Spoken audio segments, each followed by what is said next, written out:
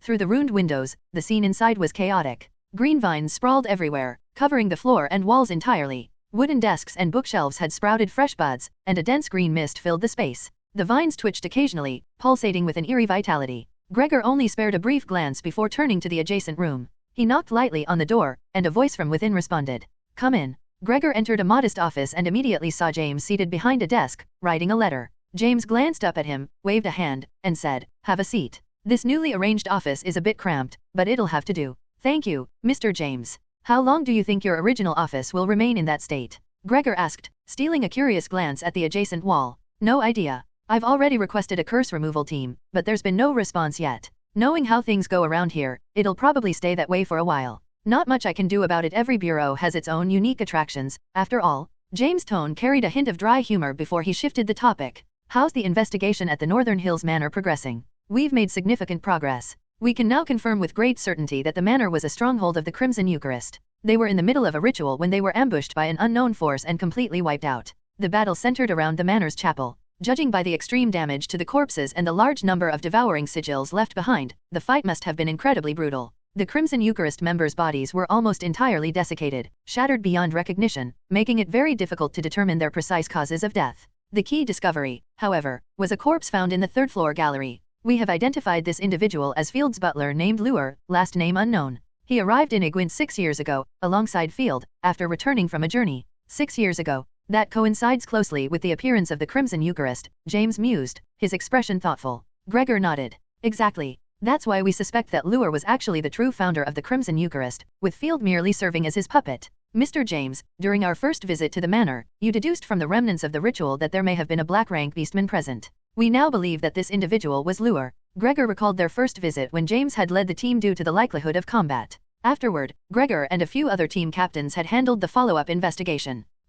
That ritual was clearly an advancement ritual, a tribute to the gluttonous wolf. Given our previous analysis that the leader of the Crimson Eucharist was a black rank, I had suspected the presence of a beastman at the time, James muttered, deep in thought. Gregor continued his report, his tone growing more serious. On the night of the battle, Lure, presumably the leader of the Crimson Eucharist, must have fought against the intruding Beyonder and was ultimately killed. The battle took place on the third floor, but based on the evidence, we found very few beastman combat traces. For example, there were no deep claw marks on the chapel's floor. This suggests that Lure's battle ended quickly. He barely had time to resist before he was slain. Killed in a short span of time? A black rank chalice? Are you certain? James' brows furrowed in disbelief. He was a black rank Beyonder himself and understood the immense power difference between them and apprentices. Yes. It sounds unbelievable, but our investigation leads us to that conclusion. The site contained no other bodies or bloodstains apart from Lure's. If the fight had been prolonged, there would have been many more signs of struggle. The scene was heavily damaged: shattered glass, overturned display cases, 3 walls punctured through. It looked like a massive battle had taken place.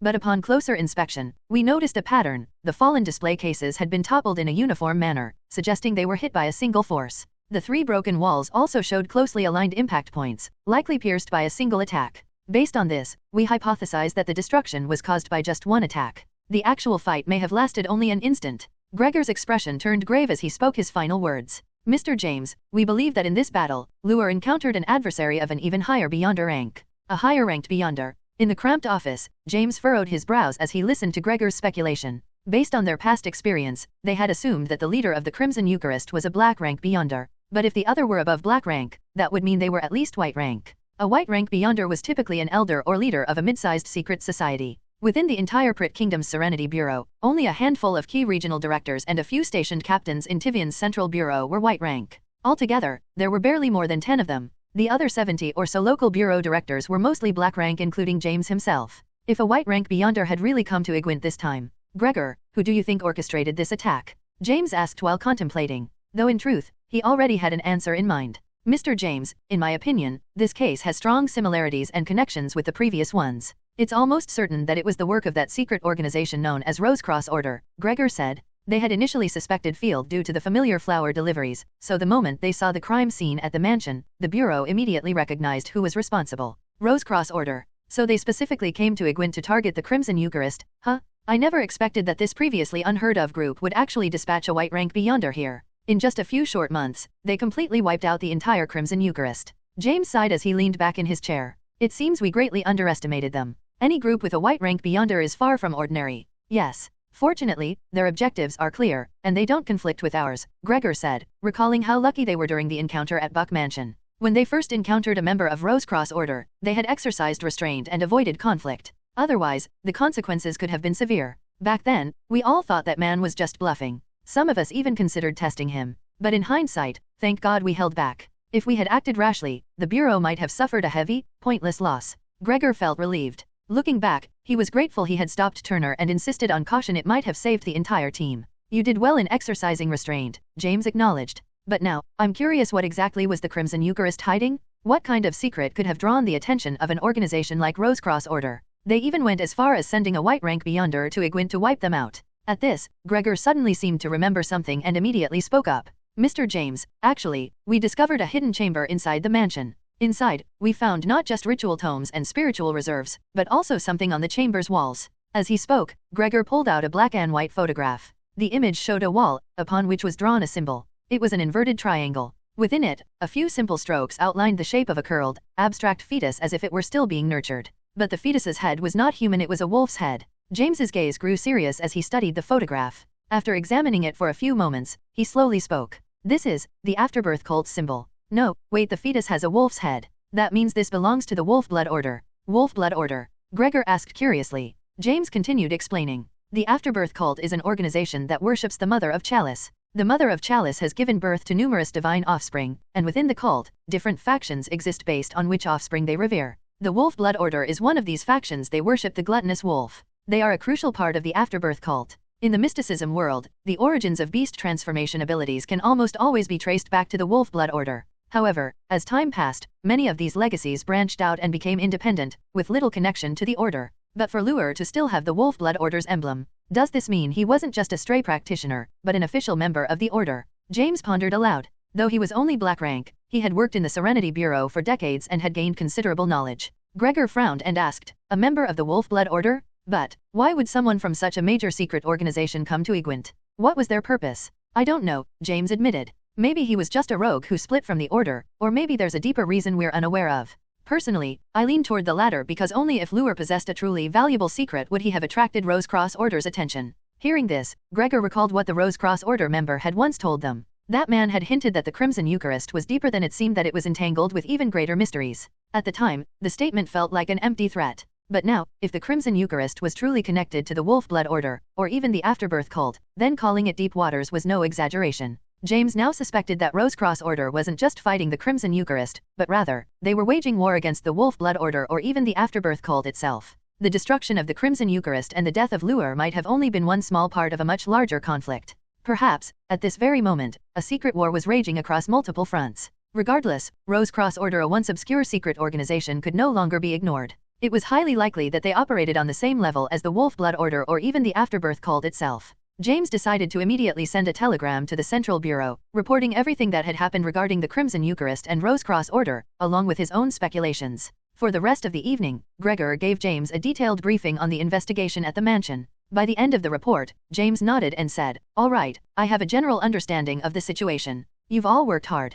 Go home early today and get some rest. The investigation doesn't need to be too urgent for now." "Thank you, Mr. James." Gregor grinned at the thought of getting off work early. Just as he was about to leave, he suddenly asked, "Oh, right, Mr. James, how are the children from the charity orphanage doing?" James hesitated for a moment before replying, "Not too well. On the surface, all 7 children seem fine, but after running tests, we found that all of them had been affected by cognitive poison. The last child is relatively lucky, only mildly affected, and we've nearly cleansed it from their system. But the other 6 children, they were exposed to severe cognitive poison for a long period of time, along with heavy drug contamination. Even now, their symptoms remain serious. Recovering will be extremely difficult. Hearing James's words, Gregor's heart sank slightly, and he continued to ask with some concern. Then, do those children still have a chance to recover? Having worked at the Serenity Bureau for 2 years, Gregor had seen many ordinary people affected by mystical incidents. Some were controlled by cults using drugs, others were eroded by cognitive poison, possessed by evil spirits, or attacked by mystical creatures. Ordinary people who had experienced mystical events often suffered from lingering after effects, some mild and some severe.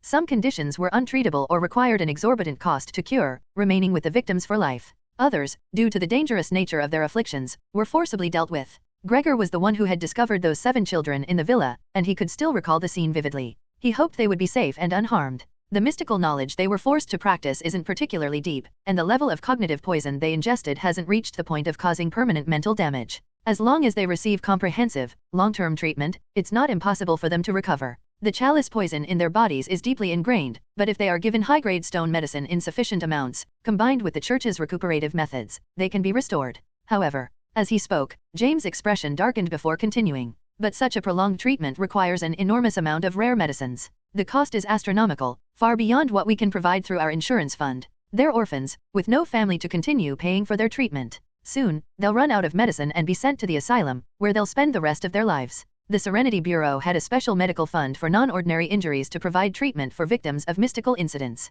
However, this fund had a strict limit. Once exceeded, patients had to cover the remaining costs themselves, but these orphans had no family. Hearing James's words, Gregor grew anxious. Then, as if remembering something, he quickly spoke up. But weren't they adopted by Viscount Field? What about Viscount Field's properties? It's useless. All 7 of those children, even the one with the mildest symptoms, are still legally classified as mentally incompetent due to their current condition. This means they have no claim to the inheritance. Several distant relatives of the Field family have already caught wind of the situation and have brought in teams of lawyers to Egwin to fight over the properties. I've spoken with them. Those people only care about the inheritance. Not a single one is willing to cover the children's medical expenses. So, their fate is essentially sealed. James spoke with a solemn expression, recalling the sneering faces of those noble relatives. His heart burned with anger. Gregor, listening to his words, clenched his fists tightly. This is how it is, then. St. Tenet Hospital, located in the upper city near the Radiance Church, was the only public hospital in Egwin County. The few doctors there were constantly treating an overwhelming number of patients.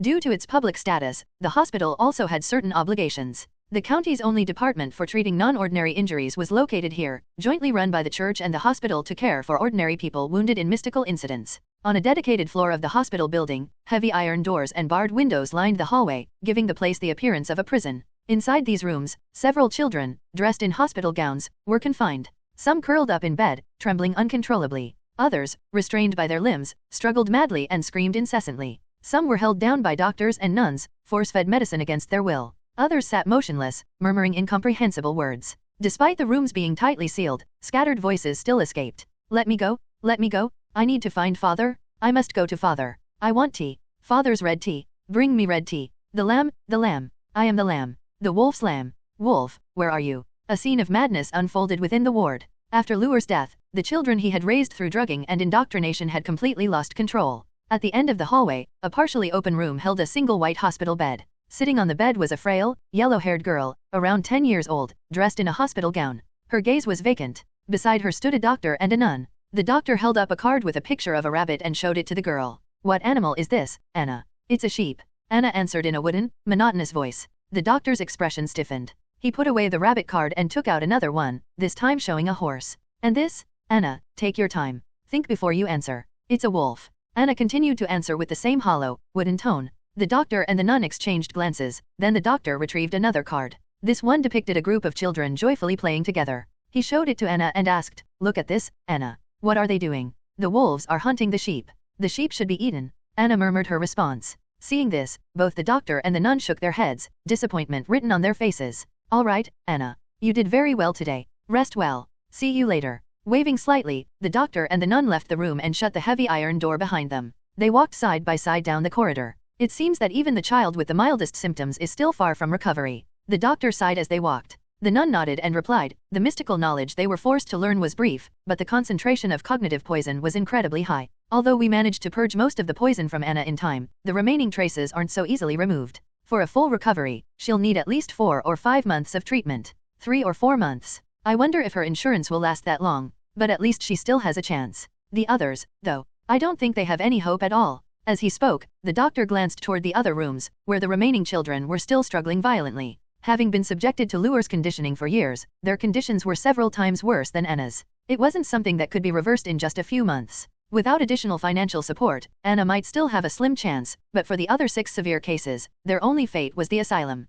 The doctors and nuns at this hospital had seen too many such tragedies. In the extraordinary injury ward, where even the most basic medicines were prohibitively expensive, such cases were even more common. It's hard to believe that not a single one of Viscount Field's relatives is willing to cover the children's medical expenses. Weren't they officially adopted? Perhaps this is just the true nature of nobles. And to think Viscount Field only did good deeds because he was under control. Holy Mother above, is there truly no such thing as a selfless benefactor in this world? As they continued their conversation, walking down the hallway, a small gecko clung to the ceiling above them, flicking its tongue. In the upper city of Igwent, about a kilometer away from the St. Tenet Hospital, there was a park. During the daytime, the leaves in the park rustled under the gentle breeze, and the distant church bells chimed with a solemn rhythm. In a secluded corner of the park, on a bench, a girl with long white hair sat quietly. She wore a sun hat, a plaid top, and a brown skirt, with small leather boots on her feet. With her eyes closed, she seemed to be basking in the tranquility of her surroundings. Amidst the sound of the wind and the church bells, Dorothy slowly opened her eyes, took in the peaceful scenery before her, and let out a long breath.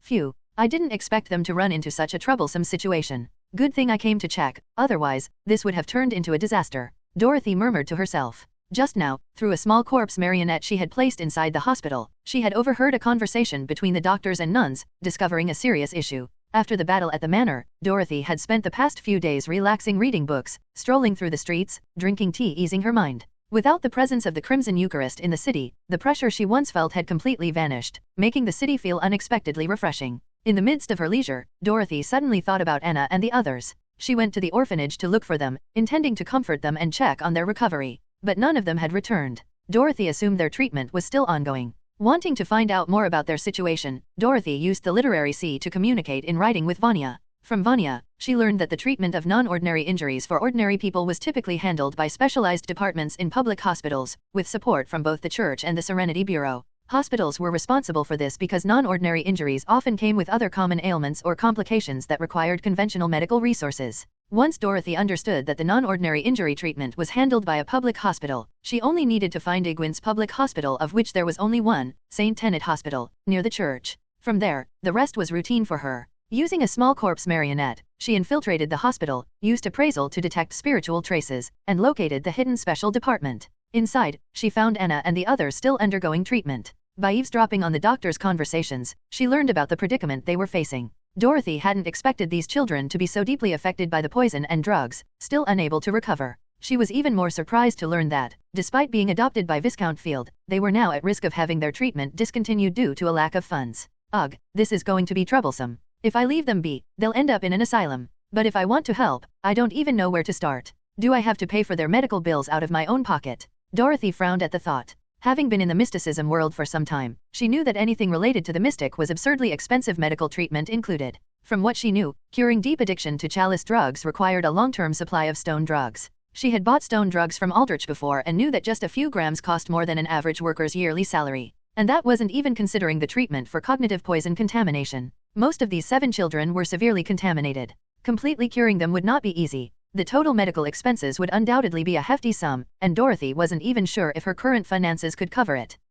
I need to think of a better solution. Resting her chin on her hand, Dorothy began silently contemplating possible solutions. Watching the birds fly across the sky, she carefully recalled the details of the doctor's conversation, searching for any useful clues. Before long, inspiration struck her. Maybe I should try that. Gazing up at the sky, Dorothy murmured to herself. As daylight faded, night descended. Deep in the night, the non-ordinary injury treatment ward of St. Tenet Hospital was silent. In the dimly lit corridors, tainted with the pungent scent of medicine, a dark figure carrying a gas lamp strode forward swiftly. That figure was Dorothy. She had infiltrated the hospital's secret ward. Although the non-ordinary injury treatment ward was a concealed department with security measures, it wasn't nearly as fortified as the Serenity Bureau, the church, or the Field Manor. There were no important figures here, just unfortunate patients, so its security was comparatively weak. Normally, the Serenity Bureau would only upgrade security here temporarily if an important case witness was admitted. Otherwise, the usual level of protection was quite lacking, mainly to prevent ordinary people from wandering in by mistake. For an experienced infiltrator like Dorothy, getting in was effortless.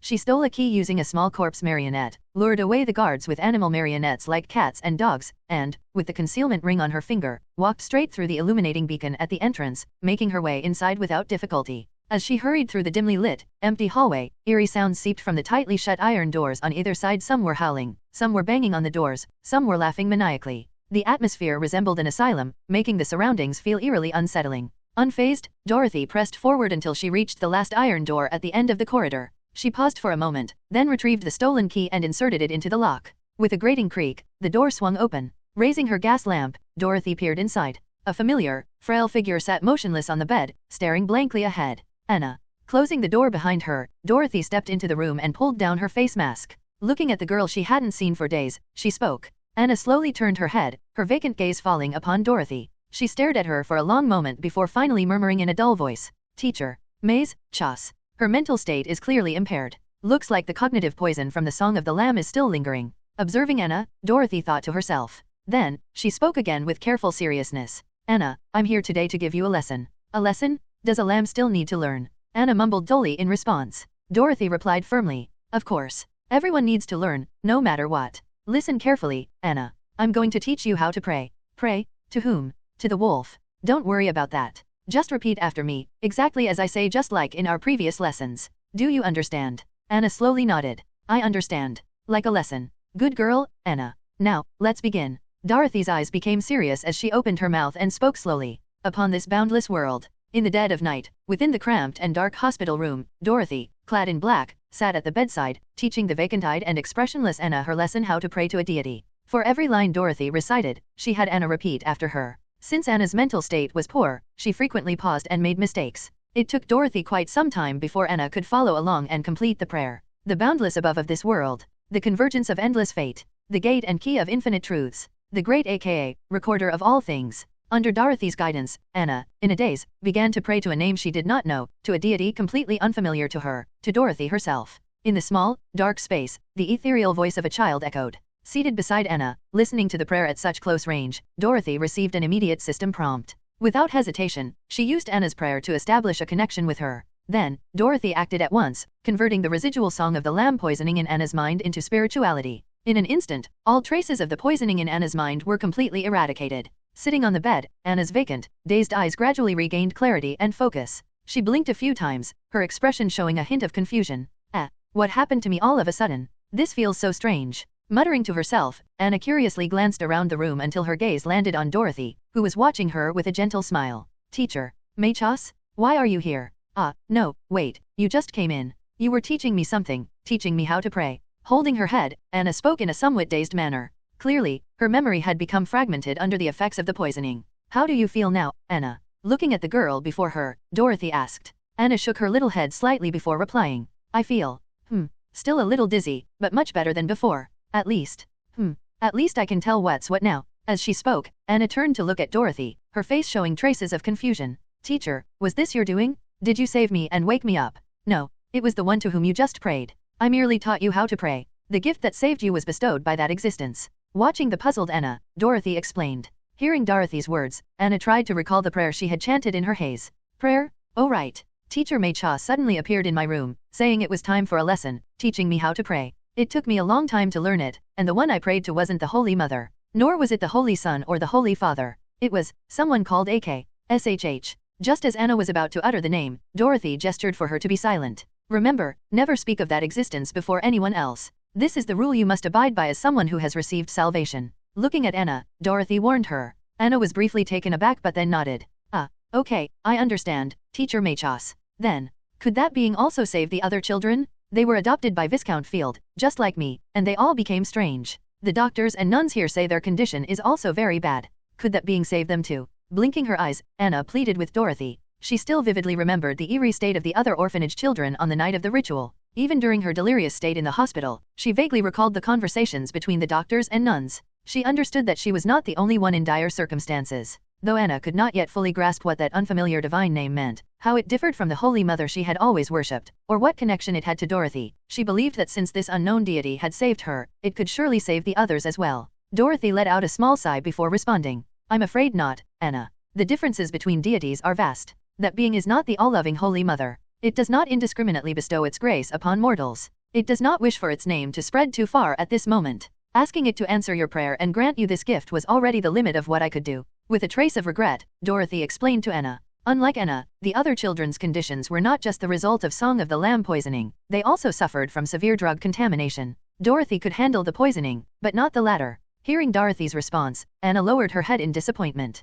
I see. Then I truly am grateful, teacher, for praying to the divine and asking for such a precious gift on my behalf. Though she was disheartened, Anna still expressed her gratitude to Dorothy. Seeing this, Dorothy smiled slightly and spoke again. However, this matter may not be without a solution. The others may not need divine grace to be saved. And the key to that salvation now lies with you, Anna. Me. Anna's face showed nothing but confusion. Moon sets, sun rises. Daylight returns. As night faded, the St. Tenet Hospital welcomed the morning once more. Doctors and nuns bustled through the corridors, tending to their duties. Aside from a minor disturbance caused by stray cats and dogs sneaking in last night, everything remained as usual. At the hospital entrance, a middle-aged man named James, dressed in formal attire, sporting a small mustache and graying hair, stood waiting. He occasionally glanced at his pocket watch as if expecting someone. Before long, a carriage approached from the distance and came to a stop at the hospital gate. The coachman stepped down, opened the carriage door, and a man emerged. The man, around 40 or 50 years old, was dressed in a suit, wearing a top hat.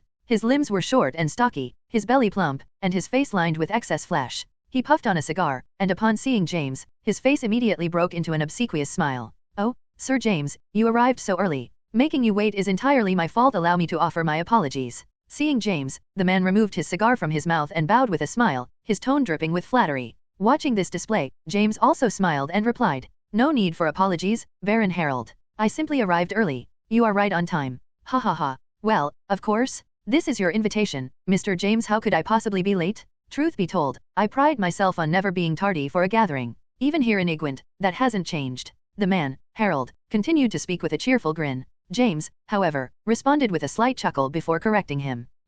I'm afraid you misunderstand. I didn't bring you here for a gathering. I brought you to see something. It's not a gathering? You brought me here to see something. Listening to James' words, Harold spoke with a puzzled expression. Having just arrived in Ygwint not long ago, he had received an invitation from James, one of Ygwint's prominent figures. He had assumed it would be a gathering of the city's upper class, yet instead, James had said he wanted to show him something. This left Harold somewhat confused.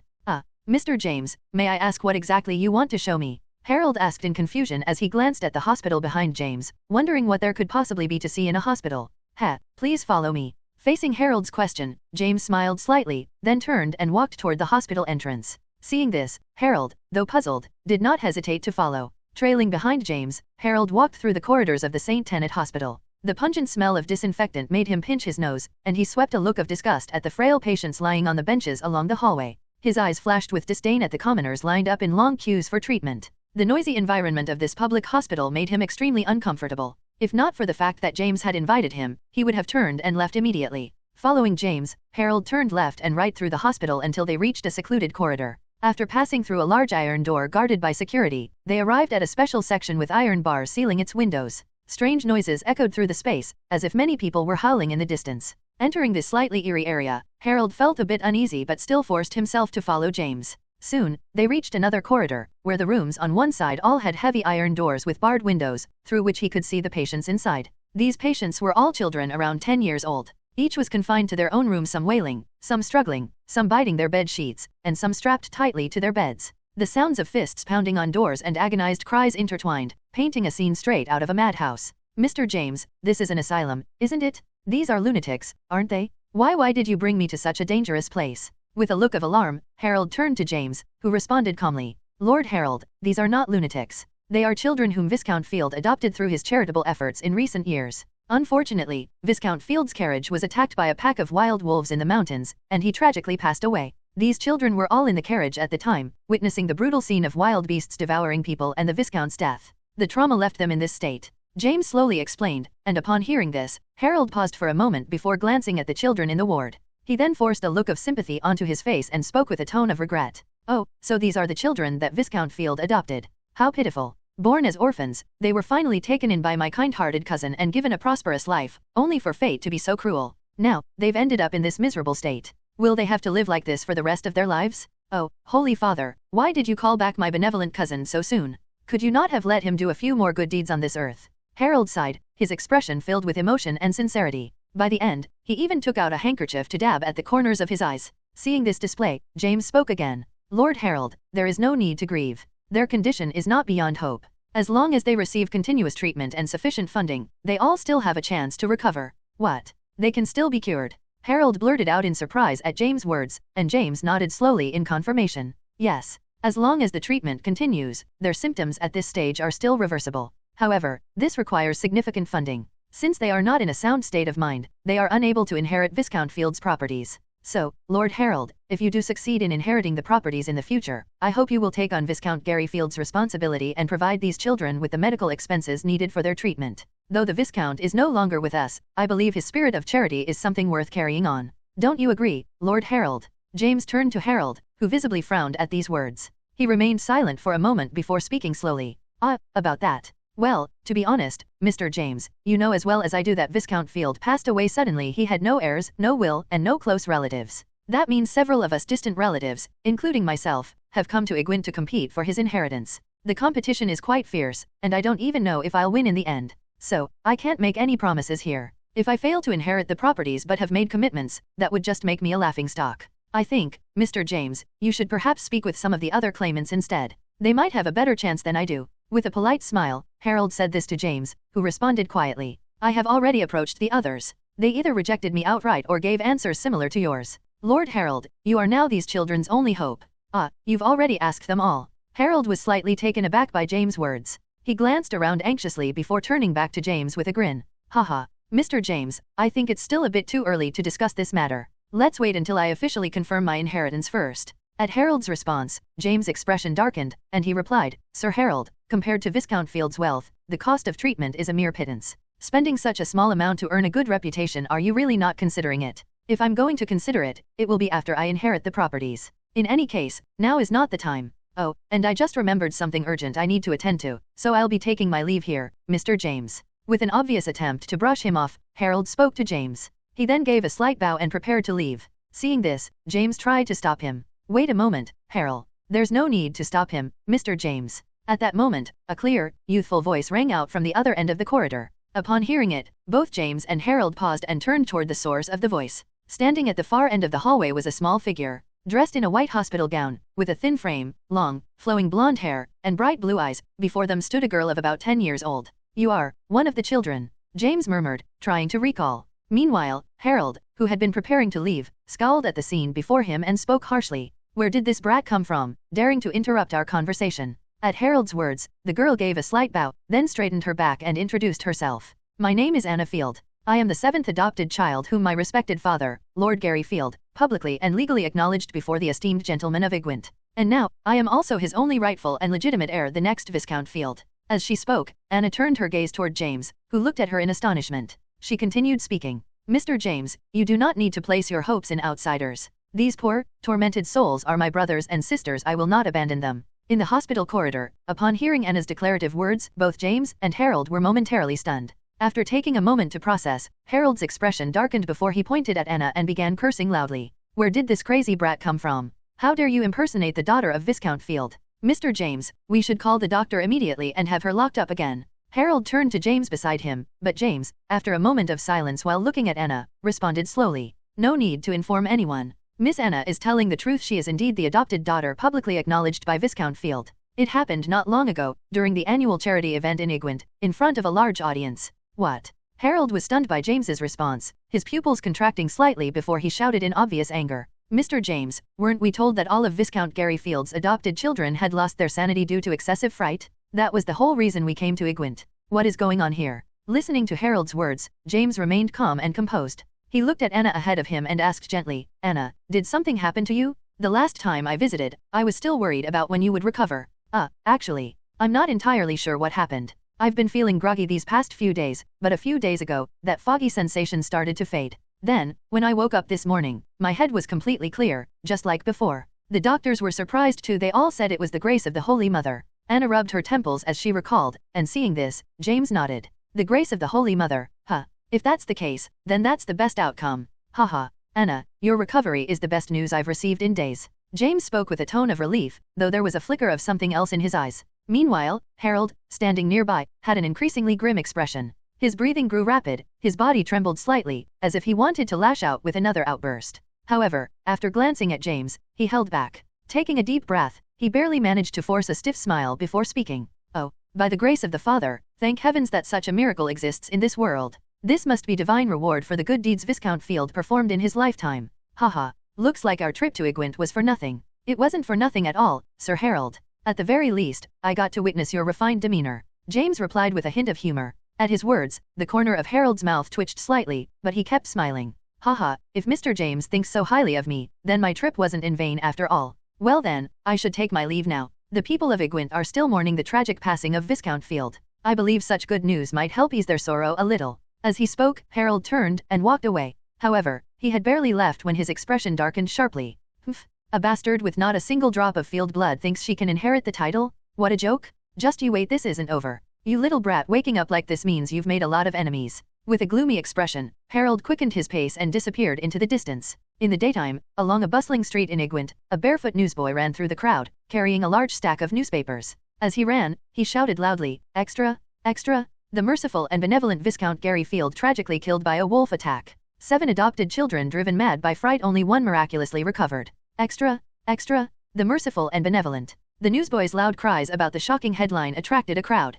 People rushed forward in shock, surrounding him to buy newspapers. In no time, his stack of papers had completely sold out. On the street, countless pedestrians gathered in small groups, discussing the news in hushed but animated voices, their faces filled with disbelief. In the midst of the flowing traffic, a black carriage moved forward. Inside, Dorothy sat with an open newspaper in hand, reading the front-page article about Viscount Field's death due to a wolf attack. She muttered to herself, so they finally published it. No longer blaming it on bandits this time? Makes sense. If criminals were repeatedly committing murders without being caught, it would cause widespread panic, especially since this time, the victim was a noble inside his own estate. After speaking, Dorothy folded the newspaper and began contemplating Anna's situation. The reason Field's adopted children couldn't inherit his properties was due to mental instability caused by a combination of drugs and cognitive poison conditioning. However, since Anna had only ingested the Song of the Lamb's cognitive poison, Dorothy was able to remove its effects. Now that Anna had regained her sanity, her legal right to inherit the Field properties was restored. If Anna successfully inherited Viscount Field's wealth and became the new Lady Viscount, then with the vast financial resources of Field family, covering the medical expenses for the other children would be effortless.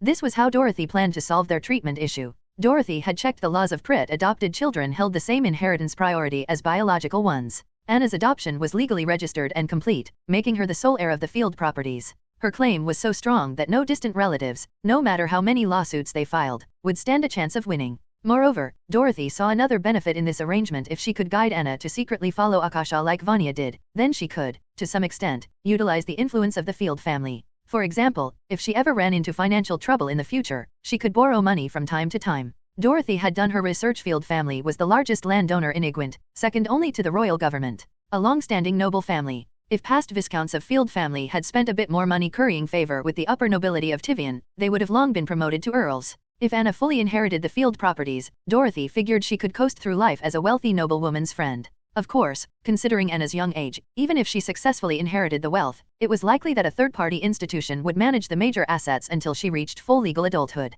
Still, even under such conditions, the money Anna could directly access would be considerable. So borrowing some money in the future shouldn't be a problem. Dorothy thought to herself, already planning how she would approach Anna for funds when the time came. But it's too soon to say everything is completely secure. With Anna's sudden recovery, she's bound to become a target for those who originally had a chance at the inheritance. Her situation is dangerous. Dorothy continued mulling it over, though she wasn't too worried about Anna's safety. There were people who would protect her. The sudden disappearance of Anna's cognitive poison effects will surely alert the Serenity Bureau. They'll definitely keep an eye on her under the guise of an observation and protection period. Dorothy concluded that by curing Anna's poisoning, she had inadvertently triggered the hunters' vigilance, meaning they would likely assign surveillance. But in doing so, they would also be protecting Anna in the process. With hunters watching over her, ordinary people wouldn't be able to make a move. Unless, of course, extraordinary forces got involved. Western suburbs of Igwent, underground of St. Amanda's School. In a spacious, dust-laden workshop, Aldrich, dressed as a janitor, sat on a chair, scrutinizing a piece of rough parchment in his hand.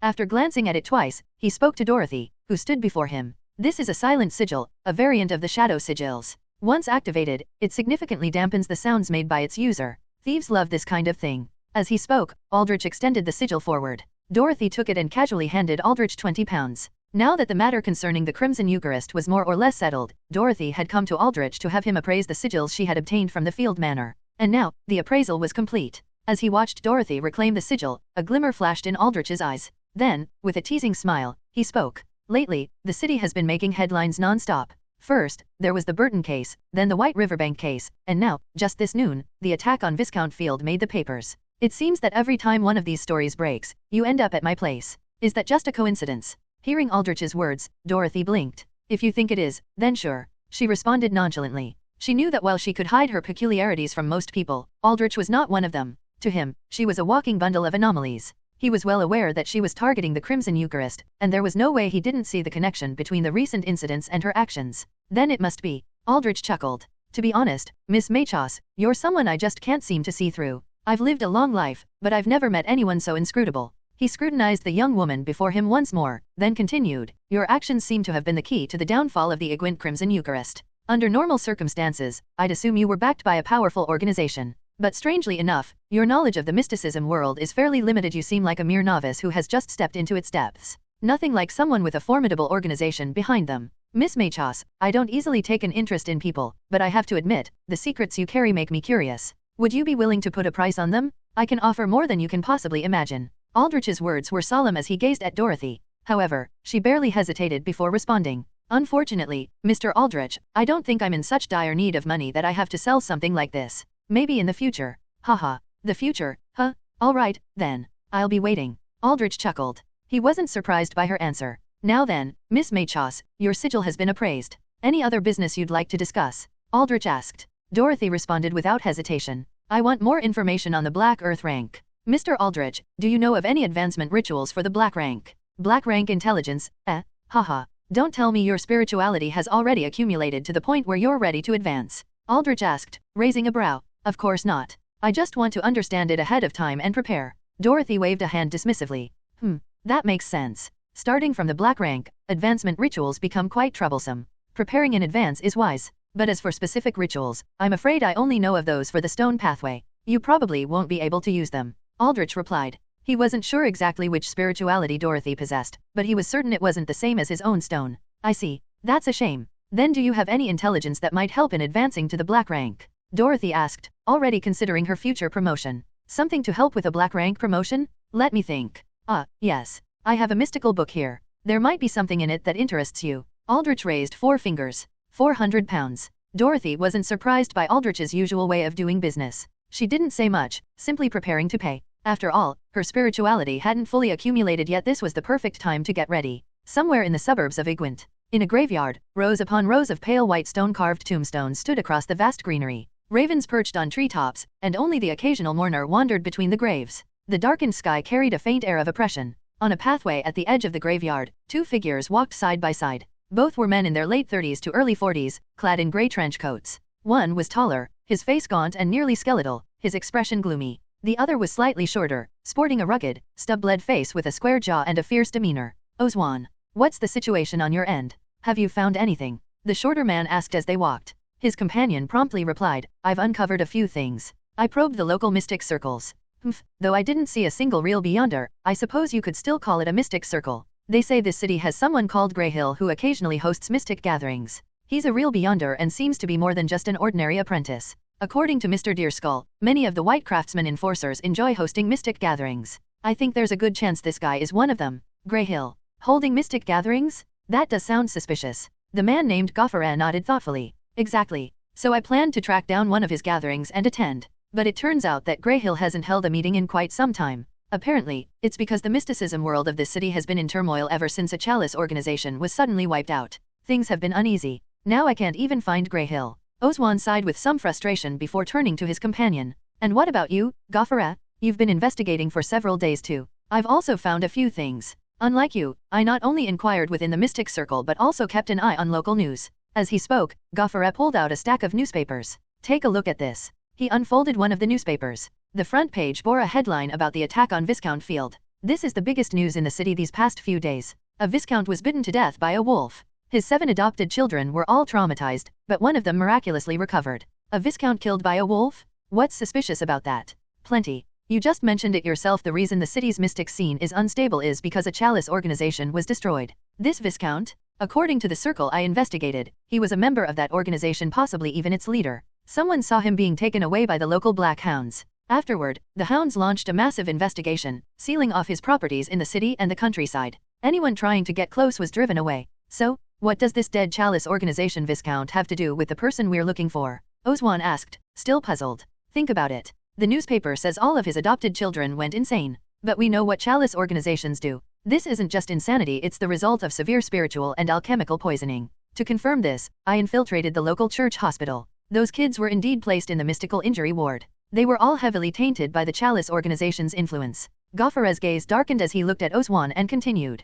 And here's the key, how did one of those kids suddenly recover miraculously? Oswan froze, then looked back at the newspaper. He found the section mentioning the only child who had recovered, his brows furrowing. You mean, the reason that kid recovered is because someone helped her? And the only one who could cleanse chalice corruption so quickly must be a stone beyonder, Oswan muttered. Goffare nodded seriously. That's right. I believe that miraculously recovered child is the key to finding our target. A master of stone, huh? Looking at the newspaper that Goffare handed over, Oswan nodded thoughtfully before continuing. Your deduction is indeed possible. Someone who can dispel the chalice's corruption in such a short time must have an astounding mastery over stone. What I need to find is a master of stone. So, behind that miraculously recovered brat might be our target. Even if not, they could be connected to them. Oswan murmured before turning back to Goffare and continuing. So, where is that brat now? What do you plan to do? I went to the hospital's mystical injury ward. She has already been discharged. For easier follow-up observation, the hospital recorded her current address. I plan to investigate and see if I can trace the presence behind her.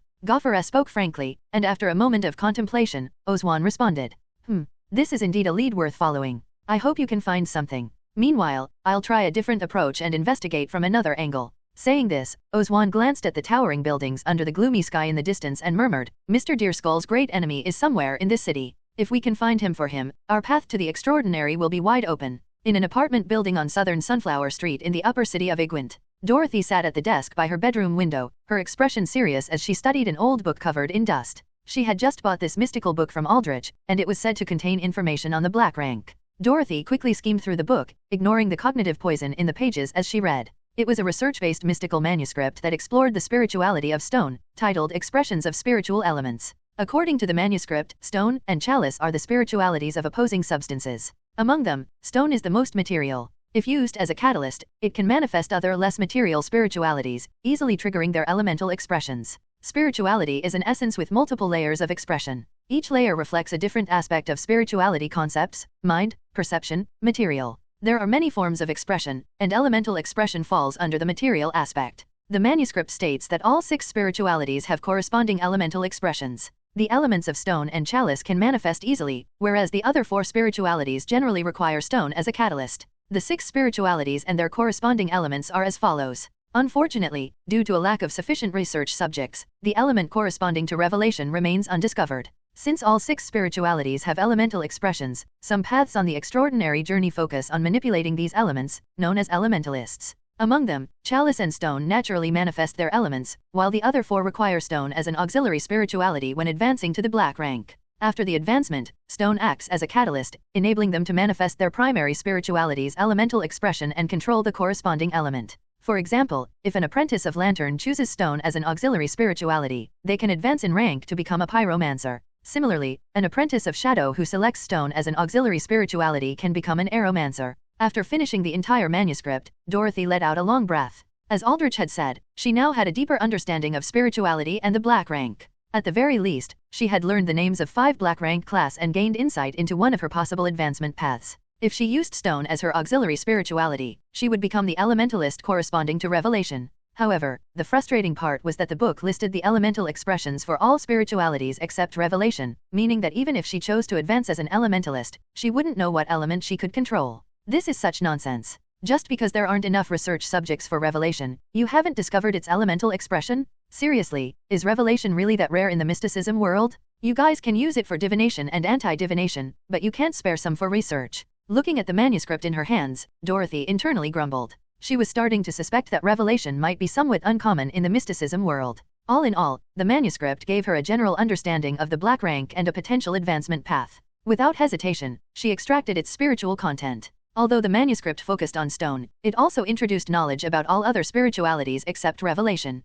As a result, Dorothy accumulated spiritual points across the board, 4 points in stone, and 1 point each in the others, with 2 points in revelation. Including her previous accumulation, Dorothy now had 15 points in chalice, 5 points in stone, 1 point in lantern, 3 points in shadow, 2 points in silence, and 9 points in revelation. 400 pounds. Not bad at all. After putting away the manuscript, Dorothy unlocked her bedroom door and walked into the living room, where she saw a sleepy-looking Gregor sitting on the sofa reading a newspaper. Seeing her rarely present older brother, Dorothy blinked and said, "Gregor, you're already up?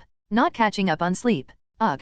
I have a job later this afternoon until evening, acting as a bodyguard, so I can't sleep in." Yawning, Gregor spoke weakly, clearly exhausted from the recent workload at his agency. "Oh, so you still have work? Are there really that many places in Igwent needing security lately?" Dorothy asked curiously, to which Gregor responded slowly, "Of course. The Burton case, the White Riverbank case, and now even Viscount Field died in the mountains, killed by wolves. The whole of Igwent is in a state of panic. Any rich person wants bodyguards around 24/7. Sure, the pay is good, but this pace is killing me." "That makes sense. With such dangerous criminals and beasts roaming free, who wouldn't be on edge?" Sigh. "I never expected even someone like Viscount Field to meet such a fate. Life is truly unpredictable. Maybe I should buy some protective charms or something," Dorothy sighed. Hearing her words, Gregor froze slightly, then put down his newspaper and spoke seriously to her. "Listen, Dorothy, don't buy that stuff. Don't believe in those charms. They're useless. I can tell you this, I have inside information from the police. Those criminals who committed those tragedies don't target ordinary people.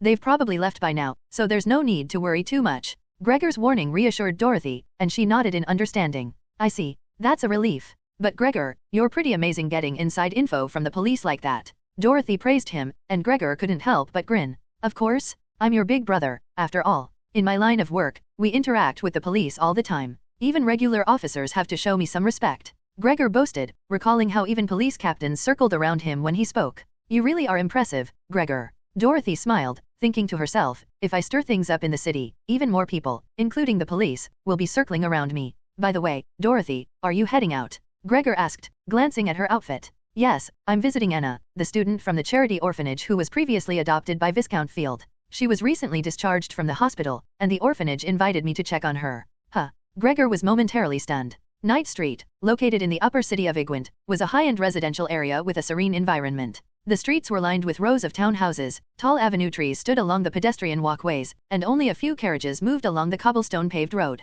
In the afternoon, the carriage carrying Dorothy stopped by the side of Knight Street. After paying the coachman, Dorothy, wearing a sun hat, carrying a small purse, and dressed in a light purple dress, stepped onto the ground and began surveying her surroundings. "Not bad." After a brief remark, Dorothy started walking along the sidewalk, glancing at the townhouses beside her while slowly counting the house numbers. 24, 25, 26, this is the one. Nodding slightly, Dorothy ascended the stairs leading to the wooden door and rang the doorbell. The chime of the bell hadn't lasted long before a small window on the door slid open, revealing a pair of eyes, followed by a questioning female voice. "Who is it?" "I was a volunteer teacher at the charity orphanage when Anna Field was there. I was invited by the orphanage to visit her," Dorothy replied calmly. The person inside quickly responded. "An invitation from the orphanage? Please wait a moment, I'll confirm it." With that, the small window snapped shut. Dorothy stood outside patiently for a while until the door before her swung open. Appearing in the doorway was a young maid, around 20 years old, with slightly wavy blonde hair, dressed in a classic black and white maid uniform. "Come in. Miss Anna is on the second floor. Other visitors are already there," the maid informed Dorothy. Her tone lacked the humility typical of a servant. However, Dorothy had no complaints about this, as she immediately noticed the maid's unusually upright posture and cautious gaze. "Thank you." After a brief expression of gratitude, Dorothy stepped into the lavishly decorated house and made her way up the staircase. Before long, she arrived at the second floor and entered a spacious sitting room twice the size of her own living room, where she saw Anna seated on the sofa in her nightgown, surrounded by a group of people. Among them were several men in suits holding pens and documents, 2 elderly nuns, a few modestly dressed children playing around the room, and several servants standing nearby. The suited men were seated beside Anna, questioning her about something, while Anna responded somewhat drowsily. Occasionally, the elderly nuns would chime in with additional details. When Anna inadvertently spotted Dorothy, a smile appeared on her lips. "You finally came, Miss Machos?" "Of course, I had to visit little Anna," Dorothy replied with a smile, stepping forward to engage in conversation with Anna and the others while discreetly gathering information in the process. Before long, Dorothy had roughly pieced together Anna's current situation. Anna's mental condition had been confirmed by doctors to be completely stable, allowing her to be discharged from the hospital. However, since she was now the rightful heir to the Field family, she did not return to the orphanage but instead moved here, one of the many properties owned by Viscount Field in Igwent. Although Anna had yet to formally inherit the properties, she was already permitted to use it. As for who arranged for Anna to live here, Dorothy had a guess, most likely the Serenity Bureau. Anna's sudden recovery from her poisoning would undoubtedly have drawn the Bureau's attention. Even after being discharged, she was bound to be monitored. Moreover, becoming the heir of the Field family would inevitably threaten certain vested interests, making protection a necessity. With both surveillance and protection in mind, sending Anna back to the orphanage was no longer appropriate. She was, after all, the heir to a noble title, under public scrutiny. Locking her up in a government facility would be even less suitable. Thus, the Serenity Bureau likely selected one of Viscount Field's properties for her temporary residence and began making preparations for her inheritance. The suited men holding documents were clearly officials from the courthouse and legal consultants hired specifically for this matter.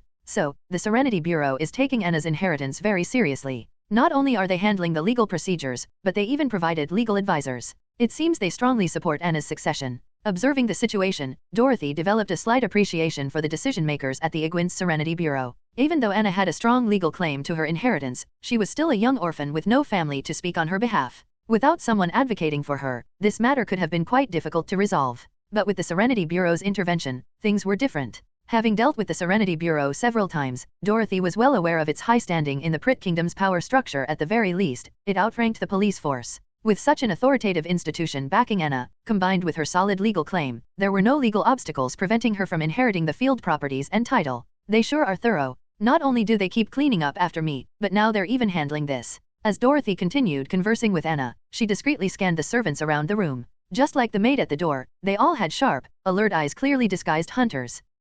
I wonder if Gregor is involved in Anna's protection mission. A hunter squad leader acting as my student's bodyguard? Haha. Achoo. In the second-floor room of a house directly opposite Night Street number 26, Gregor suddenly sneezed. Ugh. Am I catching a cold? Rubbing his nose, Gregor muttered to himself before returning to his observation. Through the window, he watched the familiar girl inside House 26 conversing with his protection target. As expected, she came. Good thing I don't have to hide in there myself, or this would be a disaster. As he spoke, Gregor sighed in relief. As a squad leader, he didn't need to disguise himself as a servant like his subordinates. He couldn't imagine what Dorothy's reaction would be if she discovered him acting as a household servant in her student's home. Peering through the window at the scene inside, Gregor silently wished for his troublesome sister to leave soon. Meanwhile, several hundred meters away, further down the night street, a short, scruffy man in a trench coat sat on a bench by the sidewalk, holding a briefcase while gazing into the distance. Let's see what secrets you're hiding. Muttering to himself, the man named Goffera opened his briefcase, rummaged through it for a moment, and retrieved an object.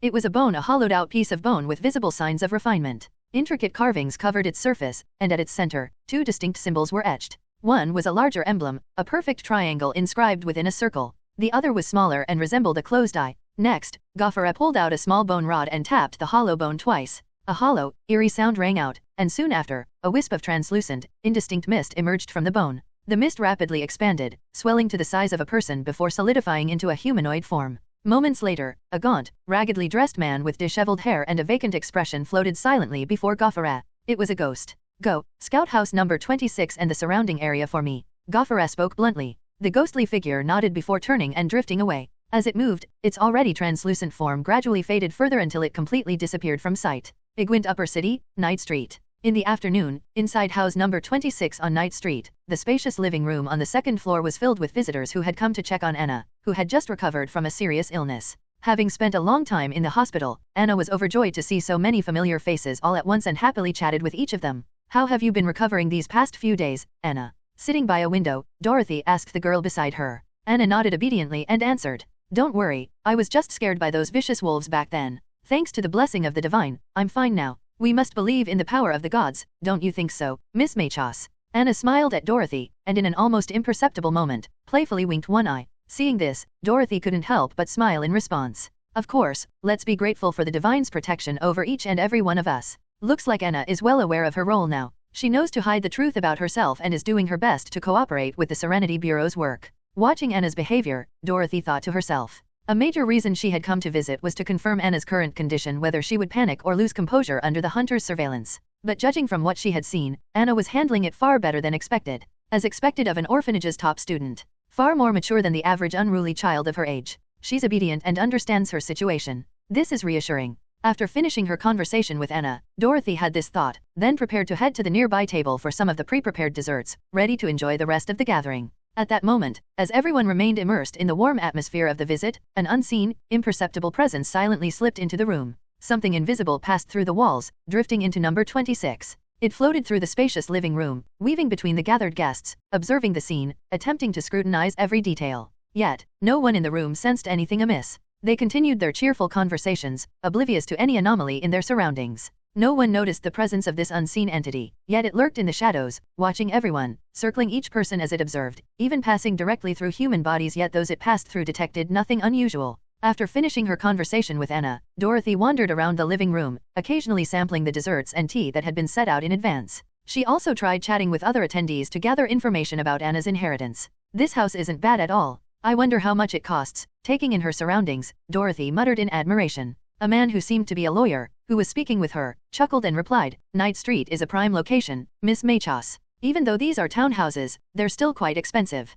I doubt you'd find one for less than £500. Only £500. Hearing the lawyer's response, Dorothy thought to herself in silence. £500 was just enough to buy a single mystical book, yet in the secular world, that amount could afford a multi-story townhouse in a prime location. She couldn't help but marvel at how absurdly high the prices became whenever mysticism was involved. I wonder how much Gregor earns. As the captain of the hunter squad, his salary shouldn't be low. Otherwise, how could he have gone from a mere worker to a city-dwelling middle class, with enough savings to plan for a detached house in the suburbs? Still, he doesn't earn more than me, Dorothy mused. Based on Gregor's occasional complaints, she knew he had been saving for almost a year but still hadn't reached his goal. A detached house in the suburbs also cost around £400 to £500, meaning he hadn't yet saved that much in a year. Meanwhile, Dorothy could make that amount in just 2 quick jobs. Perhaps this was the trade-off of being an official mystical agent. Dorothy had heard from Aldrich before that the authorities provided mystical agents with weapons and equipment directly. As long as they accumulated enough spirituality and merit, the government would even arrange their promotions and provide easy access to mystical knowledge.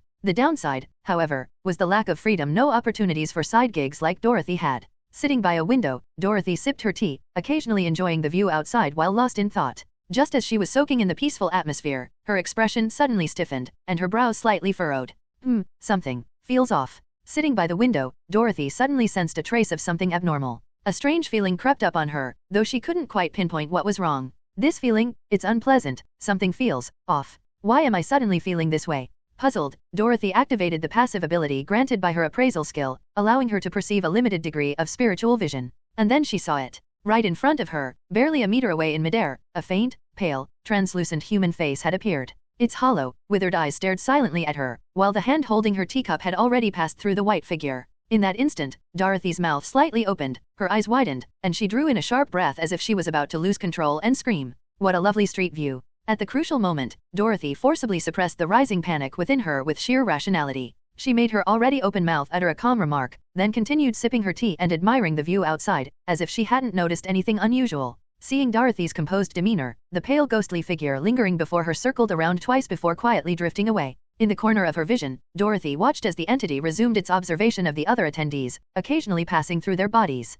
What the hell? What is this thing? Why is it here? Observing the ghostly figure that floated through the crowd, Dorothy thought seriously, beginning to speculate about what it could be. Did the hunters place it here as a hidden safeguard for Anna? No, that's not right. It's even approaching the undercover house servants disguised as hunters. If it were theirs, it wouldn't be investigating them. It can pass through physical barriers, it has a vague human shape, and it's invisible to the naked eye, drifting around like some kind of ghost. No, it's not like a ghost. It is a ghost. Dorothy confirmed her suspicion internally. In a world imbued with mystical forces, the existence of ghosts was hardly surprising. This thing was a ghost, or more precisely, a spirit. As she mulled over this realization, she also understood why she had felt that earlier sensation of discomfort, because the entity had drawn close to her, lingering at her side. The source of her unease had come from this spirit, and she knew exactly why. Anything related to death and spirit's symbols of decay and eternal rest was linked to the spirituality of silence. Silence, however, was the direct opposite of revelation. As a revelation beyonder, when she neared or even touched that ghost, she instinctively felt the discord.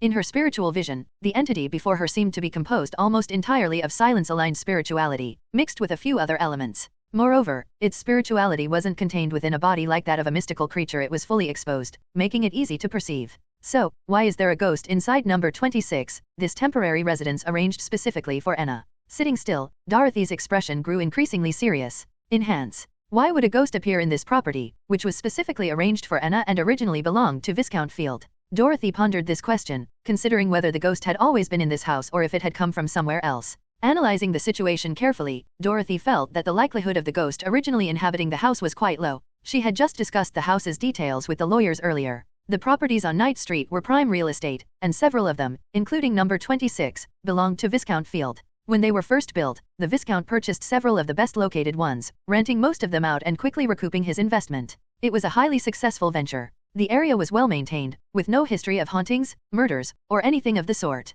The land had never been a burial ground either, which made it highly attractive to tenants. It was hard to imagine a ghost simply existing in a place like this. If the ghost had come from outside, then why had it specifically drifted here? Moreover, its behavior floating around and observing everything was that typical ghostly behavior? Or was there another reason behind it? This kind of scanning behavior, it feels like reconnaissance. Dorothy reached this conclusion instinctively. Having frequently used small corpse marionettes for infiltration and reconnaissance herself, she naturally considered this possibility. If there are beyonders linked to silence or possessing powers related to it, then they could potentially control ghosts. That would allow them to use ghosts for reconnaissance, just like how I use corpse marionettes. If that's the case, then this is a serious problem. It would mean a beyonder is actively scouting this house. The thought sent a chill through Dorothy. She didn't know why a beyonder would suddenly take interest in this place, but if her suspicions were correct, the situation was becoming urgent. As she continued covertly observing the ghost drifting through the room, Dorothy debated whether she should warn the hunters present. However, she couldn't think of a way to do so without exposing her own special abilities.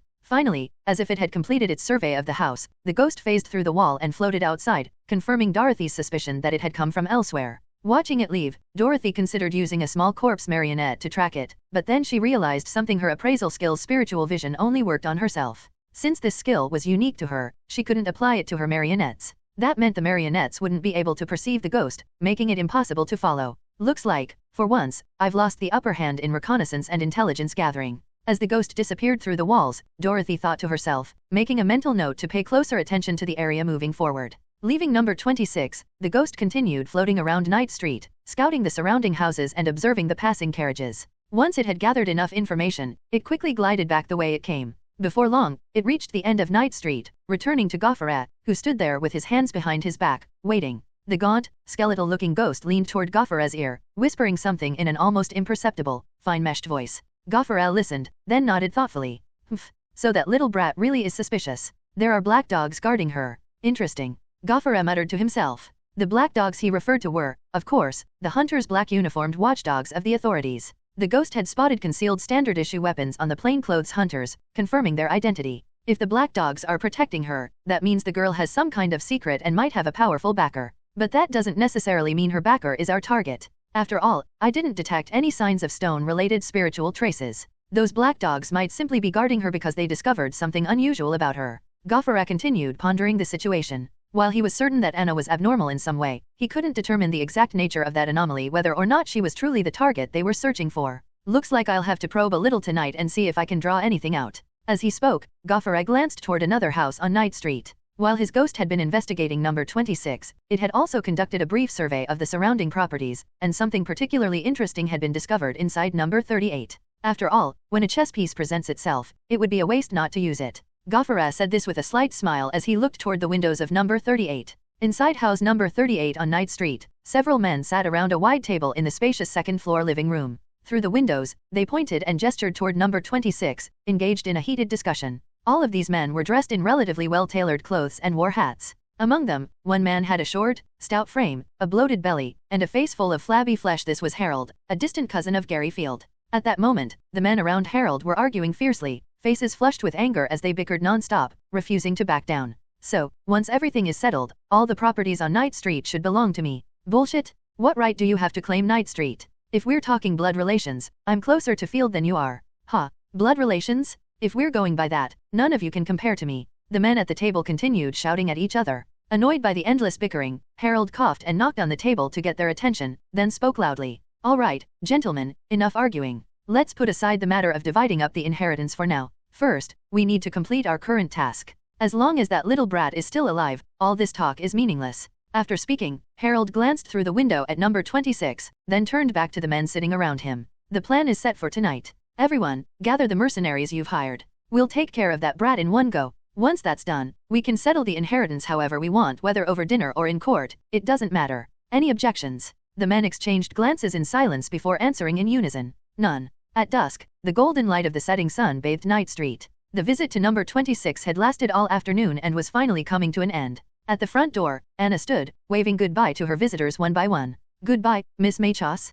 Come visit again next time. Of course. Goodbye, Anna. Dorothy smiled warmly as she bid farewell to her student before setting off on her way home. Watching from another building, Gregor let out a sigh of relief. Whew. Finally, she's heading back. I really envy her. She gets to go home, while I still have to stand guard here all night. Damn. Gregor grumbled, shrugging helplessly. Meanwhile, as Dorothy walked down the sunlit street, she glanced back at Night Street and murmured to herself in a soft voice. Looks like I'll be working a little overtime tonight as well. Upper city of Igwent, Night Street. Night had fallen, shrouding the upscale residential neighborhood in shadow. Street lights cast a warm, orange glow on the surroundings, illuminating the quiet streets. A gentle night breeze swept through the empty streets, rustling the treetops and flower beds with a soft whisper. Oh. Inside the house opposite number 26, Gregor let out a big yawn as he lounged on the sofa. He glanced at the house across the street, which had long since gone dark, its occupants already asleep. He sighed deeply. Sigh. Nothing again tonight. Maybe Mr. James is just being overly cautious. Gregor muttered to himself. He glanced now and then at a large grandfather clock ticking away in the corner, calculating how much longer until dawn until he could end his shift and go home. Just then, his eyes suddenly narrowed. His gaze fixed on something outside the window at the far end of the dark and silent street, where a group of shadows stirred. Looks like something's finally happening. At the far end of Night Street, in the shadow of a building beyond the reach of streetlights, a group of about a dozen figures had gathered. They were all men, dressed in a mishmash of clothing, stained with dirt and grime. Each wore a grim expression, some bearing scars on their faces or hands. Every one of them carried a weapon makeshift and crude. Some held clubs, others wielded machetes, metal rods, or hammers. Only a few had firearms, just 2 or 3, and even those were crude, homemade pipe guns. These were local gang members from Igwent. Tonight, they had gathered here for a job, one that promised a hefty reward. Listen up, our plan is simple. A man in a tattered suit, wielding a homemade pipe gun, barked at the group. His face was marred by a prominent scar. In a moment, we'll storm the front of House 26, break down the doors and windows, and slaughter everyone inside floor by floor, from bottom to top. Leave no one alive. Especially the 10-year-old girl, she's the key target. Only when she's dead will our job be complete. After that, we'll all head straight to the flooded dockyard. Our employer will be there with our payment, and from there, we take a boat down the Iron Clay River and leave Igwent for good. Got it? A chorus of responses erupted from the gang members. Got it? Let's get started already. Yeah, hurry up.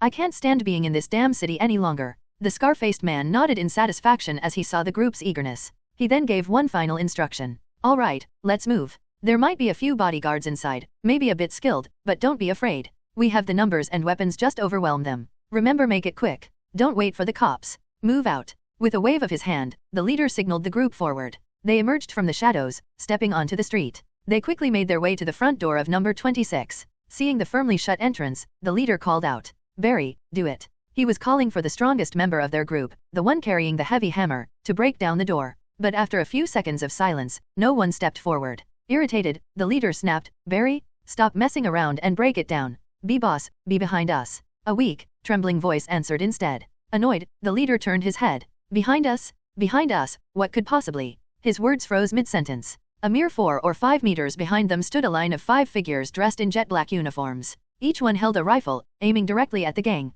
Their faces were concealed by iron masks, but their cold, unfeeling eyes glowed from within. What the hell? Guns? 5 rifles? Are these the house's bodyguards? The employer never mentioned anything about firepower like this. The leader's mind reeled as he processed the scene. Then, as if things couldn't get worse, the door to number 26 creaked open. More black-clad figures emerged from inside, also armed, surrounding the gang from both sides. Seeing this, the gangsters immediately shrank back. They still outnumbered the black-clad figures 10 against 7 or 8, but their weapons were no match. The gang had crude, makeshift arms, while their opponents were equipped with real, military-grade rifles. Facing the pitch-black barrels pointed at them, the gangsters, more used to street brawls than gunfights, instinctively hesitated. Damn it! Even the cops don't have gear this good. We've kicked a steel wall? Weren't there supposed to be just a few low-level guards? The leader cursed inwardly. If the employer had been standing in front of him now, he would have driven a blade straight through his gut. Drop your weapons, hands up, and kneel. Confess everything. If you resist, you will be executed. The black-clad enforcer spoke in cold, emotionless tones.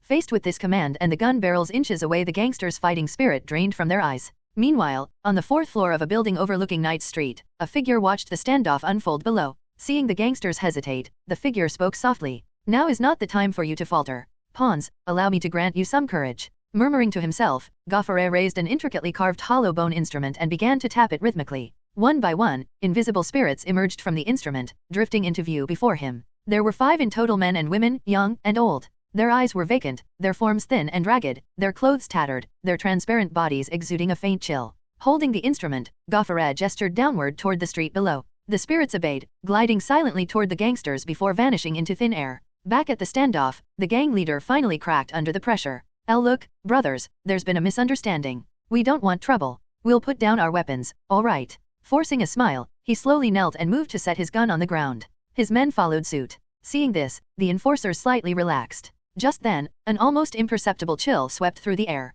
The 5 invisible spirits rushed in, merging into the gang leader's body. His pupils shrank to pinpricks. A horrifying sensation gripped him. His body was no longer his to command. What is this? Shock twisted his features as his hand, now possessed, tightened around the grip of his gun. Then, against his will, he suddenly sprang up and fired. A gunshot rang out. One of the enforcers staggered back, clutching his stomach as he collapsed. Open fire! The enforcers immediately raised their weapons. But before they could shoot, the remaining spirits darted into their bodies. A strange numbness spread through the enforcers. Their hands trembled. Their vision blurred. Their aim faltered. Bang! Bang! Bang! Gunshots rang out, but most of them missed. Only 2 gangsters were hit. The rest, now enraged by the unexpected attack, roared in defiance. They're not letting us live. Brothers, kill them all. Fueled by desperation and anger, the gangsters seized their weapons and charged at the enforcers. Late at night on Night Street, in front of house number 26, a series of gunshots rang out. Under the manipulation of certain individuals, a conflict that should have been resolved suddenly erupted into full-blown violence. An intense battle was now inevitable.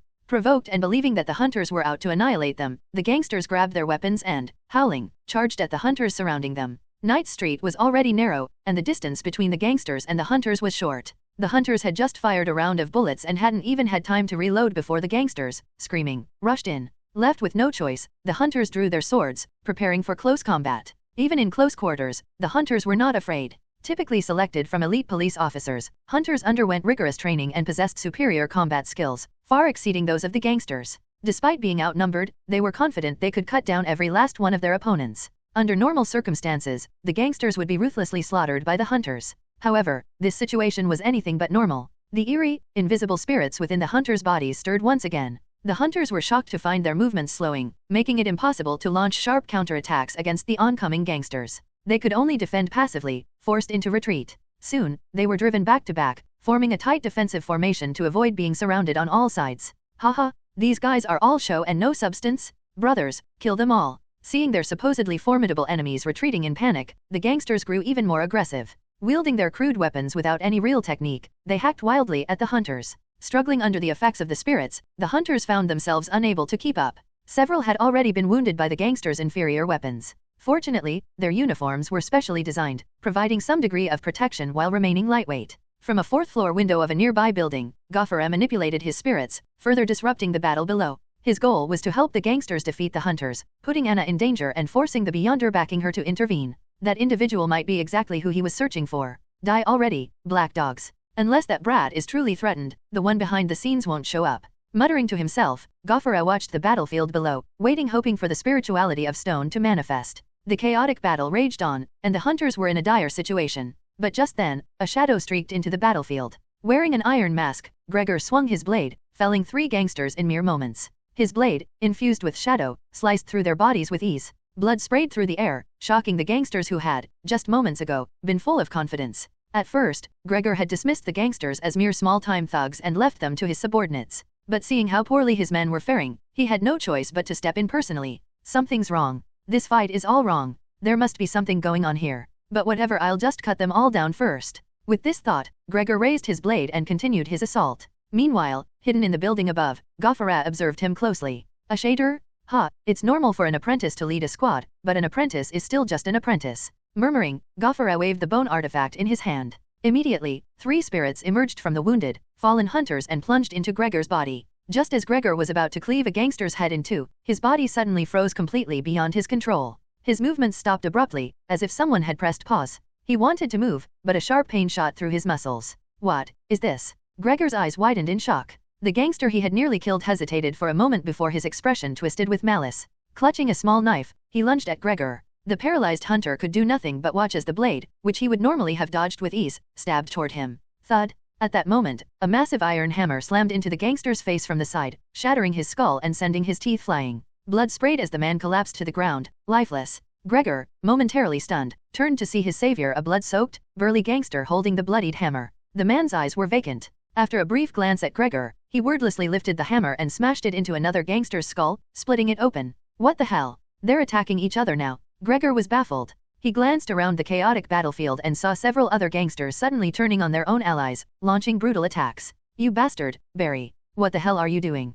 With some gangsters now attacking their own, the others shouted in fury and retaliated. In an instant, gangsters were fighting each other, and the battlefield became even more chaotic. What just happened? Why are they suddenly turning on each other? Did someone else interfere? No. This doesn't look like the mystical power of stone. Watching the unexpected development, Grimoire frowned. Then, drawing 2 more spirits from the hunters, he directed them into one of the rampaging gangsters, attempting to slow him down. But the moment the spirit entered, Grimoire noticed something was off. This is a flesh marionette. The interference isn't from stone, it's from chalice. He murmured, realizing that another hidden beyonder force was manipulating the battlefield, moving pieces against him. Meanwhile, on the rooftop of another building on Night Street, Dorothy stood, watching the chaotic battle below. Using her corpse marionette ring, she secretly reanimated dead gangsters from the skirmish, sending them to strike at their own allies while also managing to save Gregor. With this tool, she too had quietly inserted herself into the battle. A beyonder who manipulates spirits, huh? Guess working overtime was worth it after all. Back on the battlefield, the tide had begun to turn. The gangsters, previously riding high on momentum, were thrown into disarray as their own allies inexplicably attacked them. At the same time, to keep Gregor immobilized, Grimoire had already used 3 of his 5 spirits. Then, to counteract the corpse marionettes, he deployed 2 more. With all 5 spirits occupied, he could no longer interfere with the remaining hunters. Freed from the spirit's influence, the wounded hunters gritted their teeth and counterattacked. In an instant, several gangsters were cut down. Seeing their comrades fall one after another, the gangsters' bravado vanished. In a panic, they screamed and scattered, desperate to escape.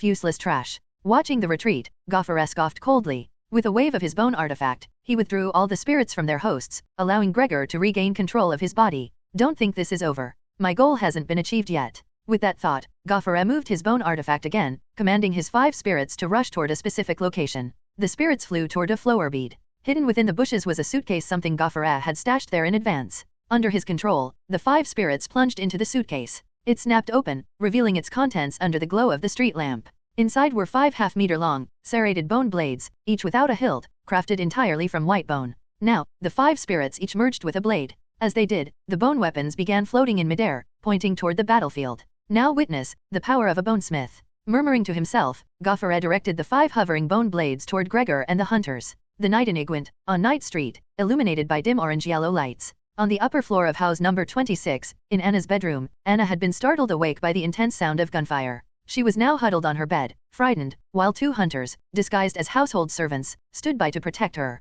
On the balcony in front of her, Elena, dressed in a maid outfit, had set up a rifle and was firing at the enemies below. The battle was too chaotic. Both sides had engaged in close-quarters combat, making it difficult for Elena to aim properly. As a lantern gunner, she found it hard to be effective in such conditions. Damn it. They're all mixed together, I can't aim properly. Frustrated, Elena muttered a complaint. Fortunately, the chaotic fight took a strange turn when the thugs inexplicably started attacking each other. The tide of battle shifted. The hunters, now freed from their debuff, immediately counterattacked. With several of their comrades cut down in succession, the remaining thugs lost morale and scattered like frightened birds. Standing on the street of Night Street, Gregor, who had regained his mobility, watched as the scattered thugs fled. He let out a breath of relief and then turned his gaze to his wounded hunter teammates. Is everyone all right? Huff. Huff. We're fine, Captain. Those bastards had crappy weapons, they couldn't even cut through our armor. Most of us just have minor injuries. It was only because our bodies suddenly stopped listening to us that we were in such a mess earlier, one of the hunters replied. Hearing this, Gregor nodded.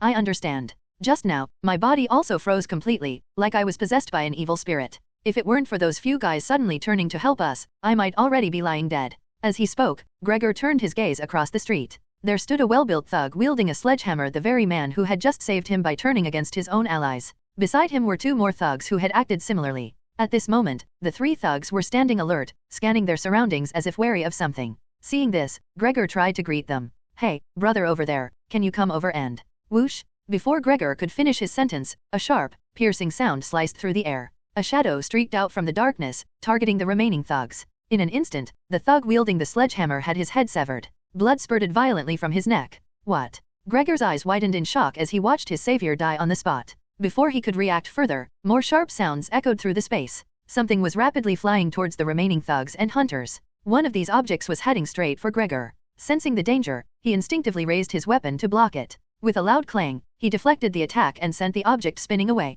Looking at it closely, he realized it was a serrated bone blade without a handle. Whoosh, whoosh, whoosh. More bone blades streaked toward the hunters. Some managed to deflect them in time, while others were slashed, collapsing with screams of pain. The bone blades then circled back into the air, adjusting their angles before launching another wave of attacks. The hunters had no choice but to draw their swords to counter the relentless assault. The clear sound of weapons clashing echoed continuously in the night. Gregor and his team struggled to hold their ground against these strange, flying bone blades that swarmed from all directions like relentless mosquitoes. Fighting a physical opponent was one thing, but these unmanned, floating bone blades were incredibly difficult to deal with. They attacked from unrestricted angles, leaving no openings for counterattacks, only endless defense. Worse still, they were fast. Blocking one attack was already challenging, but there was always a second, a third. If they kept taking hits without a chance to retaliate, they were bound to make mistakes and fall. Already, more hunters were being cut down, their numbers dwindling rapidly. Get inside the house. Faced with this overwhelming disadvantage, Gregor ordered a retreat indoors.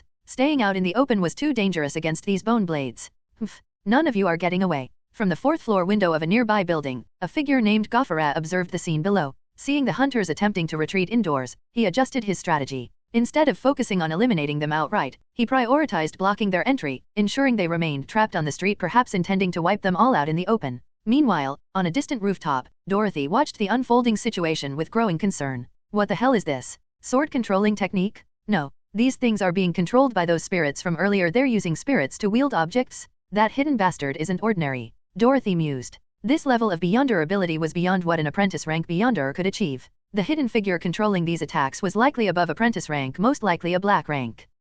Looks like Igwint has a new visitor. With a cold snort, Dorothy refocused on the battlefield. Watching how the bone blades had reduced their offensive pressure in favor of sealing off the street, she suddenly hesitated. They're giving up offense, just to keep the hunters trapped outside? Why? Would the bone blades become ineffective in a smaller indoor space? Or is there some other reason? Could it be? Dorothy furrowed her brows, deep in thought, before an idea struck her. Maybe I should test something. She quickly began controlling her corpse marionette. Under the relentless assault of the bone blades, Dorothy had already lost all but one of her undead minions. The last remaining marionette was a short and nimble thug, seemingly a thief in life, who had been shot dead by a stray bullet during the earlier chaos. When Dorothy took control of his corpse, she found it to be unusually agile and useful. Now, this thief-turned-corpse marionette was Dorothy's last remaining tool for an experiment. Under her precise control, the marionette dodged an incoming bone blade. That particular blade had already shredded all of Dorothy's other undead minions and now seemed intent on slicing this one apart too. However, with Dorothy's full focus, the marionette moved even more swiftly than it had in life, evading each attack.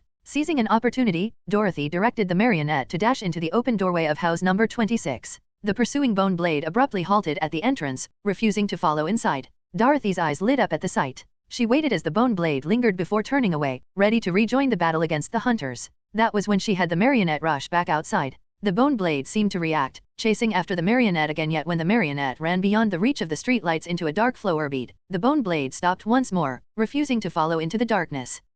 So that's it. That guy can't let his controlled objects leave his field of vision. He can't share the spirit's senses in real time. Dorothy chuckled softly. She had just uncovered the key weakness of the spirit-wielding enemy. If the hunters made it inside, they would be out of his sight, rendering the bone blades useless. She recalled seeing spirits entering house number 26 during the day, seemingly scouting the area before retreating. Those spirits had shown signs of confusion and fear, emotions a simple marionette shouldn't have. Back then, she suspected that these spirits were more like familiars or servants, receiving orders and returning to report rather than being directly controlled. But now, the spirits behaved like remote-controlled weapons entirely devoid of autonomy, responding to commands in real time. Unlike her own marionettes, which could share her vision, the enemy relied solely on his own direct line of sight to control his spirits. So he can only control them within his field of vision. Now that's interesting. Realizing this crucial flaw, Dorothy smirked. With this vital intel in hand, she began formulating a plan to counterattack the unseen enemy lurking in the shadows. In the dead of night on Night Street, the bloody battle continued. The hunters were relentlessly attacked by the numerous flying bone blades.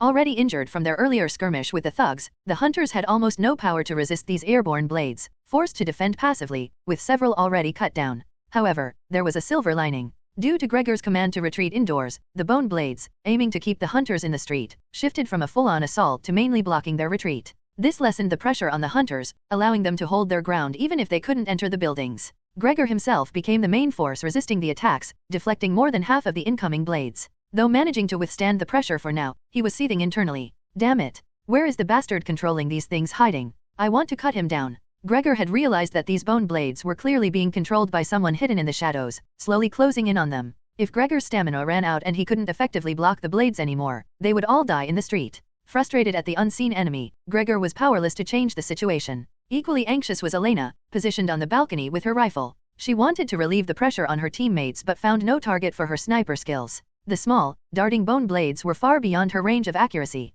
Elena scanned her surroundings, desperate to find the controller's location. But the dark and chaotic environment rendered her efforts useless, deepening her sense of helplessness and anxiety. What on earth am I supposed to do? While the hunters were frantic and disordered, Gofferat, hidden in a darkened room, remained calm. He watched the trapped hunters below, calculating how long the shadowy one could last and when their defense would collapse. Not bad for a black dog squad, but this is where it ends. Gofferat was satisfied with how things were going, except for one thing. Earlier, he had sent a bone blade to kill a marionette that moved like a nimble monkey. Despite his efforts, the marionette had slipped out of his line of sight and escaped. But that didn't matter now. The marionette's controller wasn't his main target, and its escape didn't affect the overall battle. Just as Gofferat thought this, he suddenly spotted a familiar figure under a nearby street light, the very same marionette he had chased away earlier. Rather than fleeing as he had expected, the marionette stood boldly in the light, dancing. Yes, the marionette was dancing. Amidst the blood-soaked battlefield, it was performing an impeccably executed tap dance. The lively footwork echoed against the cobblestone street, and the young dancer's face beamed with joy, as if performing on a grand stage.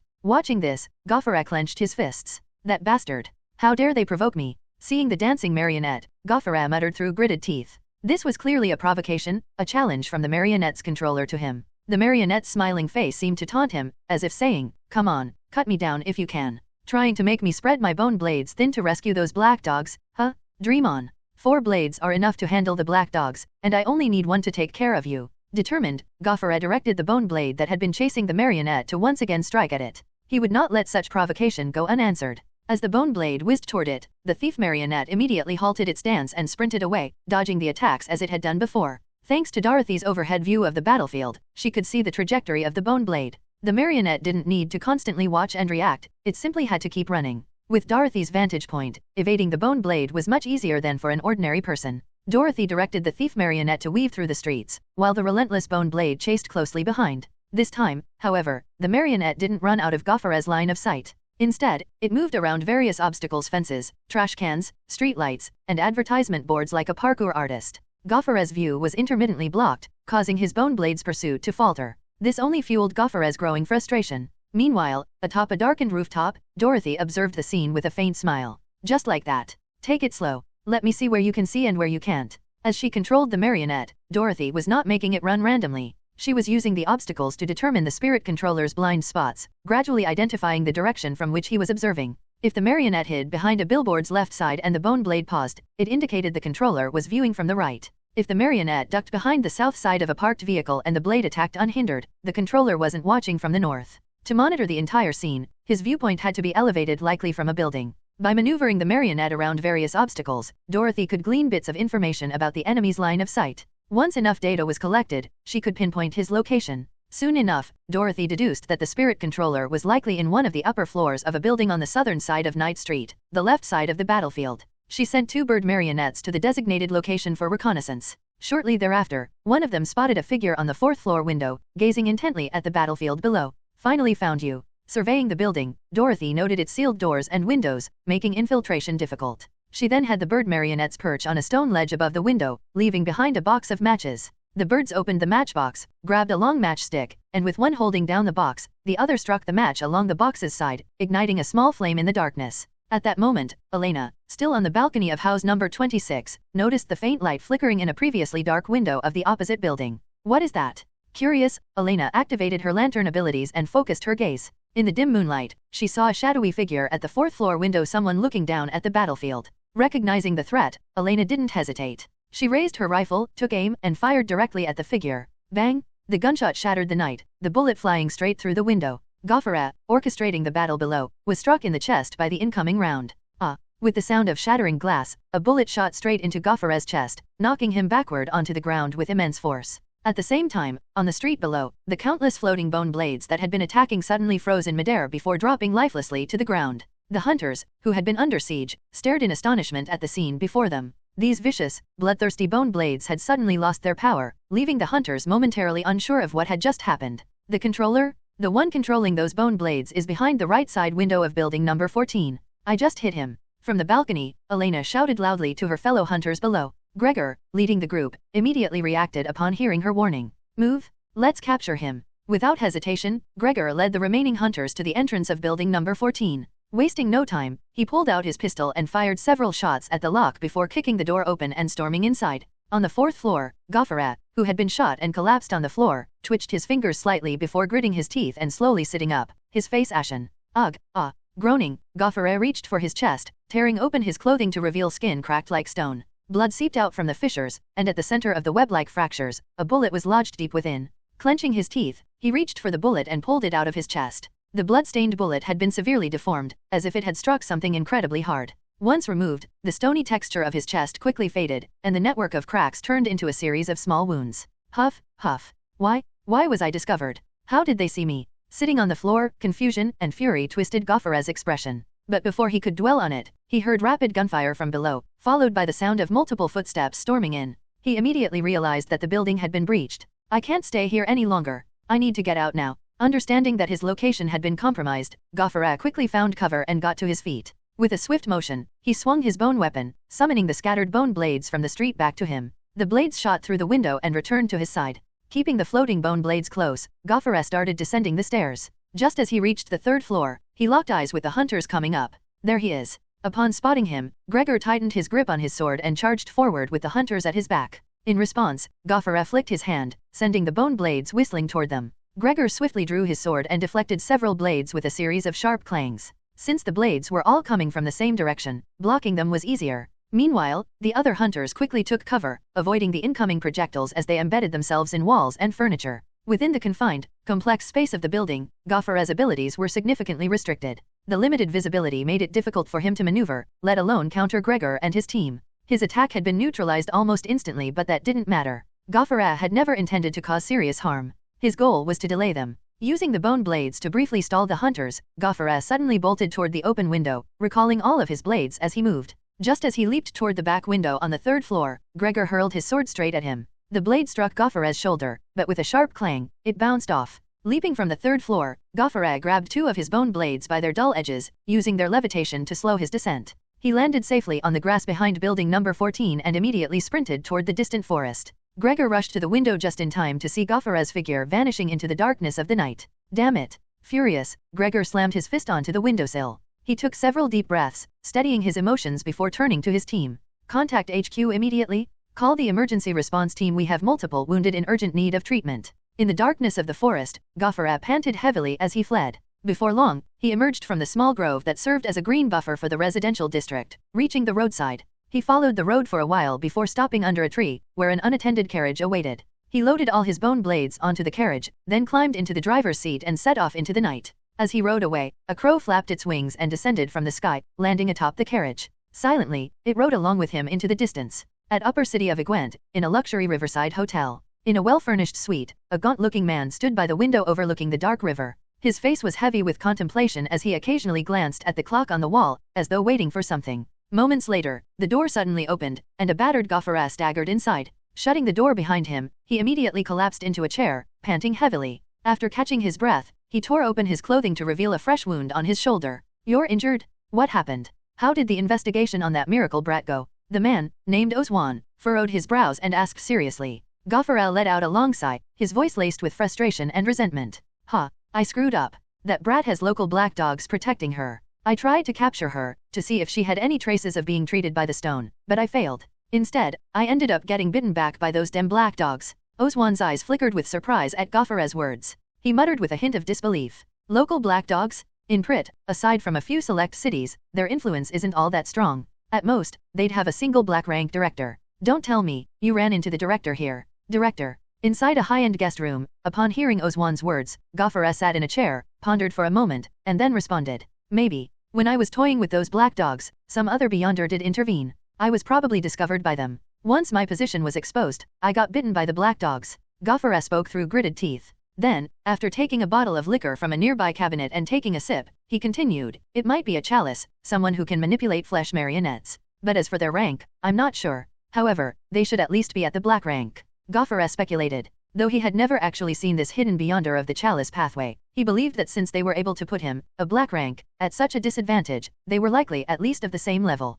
Chalice pathway directors are rare among the black dogs. Their mainstream should be shadow instead. But you've been fighting them for so long, and no stone abilities interfered. Based on our previous assumptions, that brat might be connected to our target. Oswan furrowed his brows in thought as he continued speaking. No stone. From start to finish, I never saw any other stone interfere besides myself. Either that old man has incredible patience and won't act unless the brat is in real danger, or he has no connection to that brat at all, meaning our assumption was wrong. Gofferet replied irritably. For him, getting injured by the hunter's counterattack was secondary. The real problem was that he had failed to achieve his goal. Capturing Enna, inspecting whether she bore traces of stone healing, then using her as a lead to find the healer. Or, during the process of threatening Enna, forcing out the Beyonder of the stone pathway to confirm their existence. This was Gofferet's primary objective. But in the end, he failed on both fronts. He neither captured Enna nor provoked any stone interference, leaving him furious. Seeing his companion hit a dead end in his investigation, Oswan didn't say much, but he couldn't help but smirk inwardly.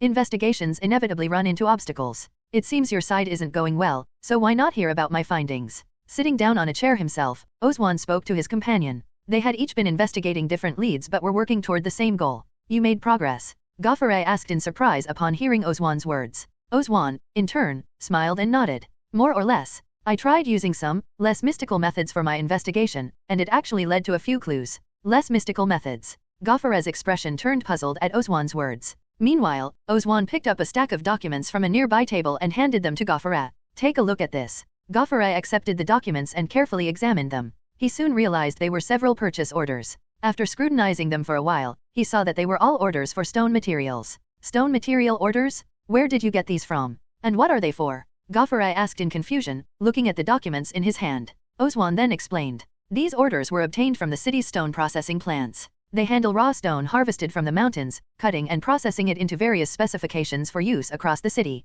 As he spoke, Oswan lit a cigar, took a couple of puffs, exhaled a cloud of smoke, and continued. According to Mr. Deerskull, the target we're looking for follows the spiritual sculpture path. That means they must frequently carve stone statues, and for that, they would need large amounts of suitable stone. So, it's highly likely they've been making bulk purchases of carving stone from the stone factories. After Oswan finished, he flicked the ash from his cigar into a nearby ashtray. Gofferet paused briefly, then suddenly understood. You're right. If we check where the stone materials from the factories are going, exclude those used in construction, and focus on those used for sculpture, we can roughly pinpoint their location. Exactly. I've already visited the city's stone factories and gone through most of their order records. I filtered out all buyers who purchased for non-construction purposes. They should all be acquiring materials for sculpture. The list is now in your hands. Oswan continued speaking while smoking. As Gofferet listened, he began flipping through the orders one by one, noting that the buyers were mainly stone carving workshops and tombstone engraving factories. He also noticed that certain orders had been marked with red crosses.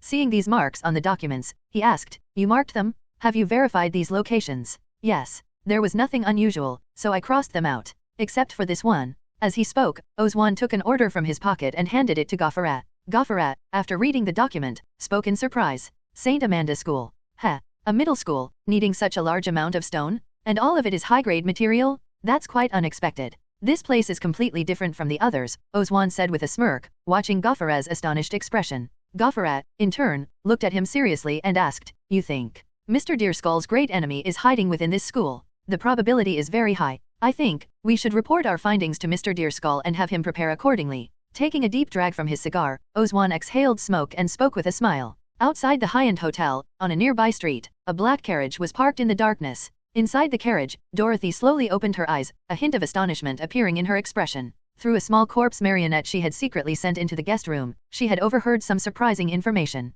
Who would have thought? These guys weren't actually after Enna. Dorothy was taken aback. She had been wondering why Beyonders were targeting Enna, but now it seemed that their attack on her was just a mistake in judgment. Their real target was someone else. And based on the newly obtained information, Dorothy knew exactly who that target was. Looks like our dear and beloved headmaster is in some trouble. Inside the dimly lit carriage on the side of the street, Dorothy sat analyzing the intelligence she had gathered from the distant hotel. Based on the intel, I can deduce that these guys are not local beyonders of Igwent, but outsiders who have come here. Their objective is to follow the orders of someone named Deer Skull and find his great enemy in this city. That enemy is a master of stone, skilled in the art of spiritual sculpting. While gathering intelligence in the city, they learned that Anna had suddenly woken up from the influence of the chalice's cognitive poison. Because of this, they suspected she might be connected to the Beyonder of Stone and sought her out. That's how they ran into me, leading to the battle just now. Although they hit a dead end with Anna, they made a breakthrough on another investigative path tracing the stone supply, which led them to pinpoint their target's location at St. Amanda School. There's no doubt that this so-called great enemy of Deer Skull must be Aldrich.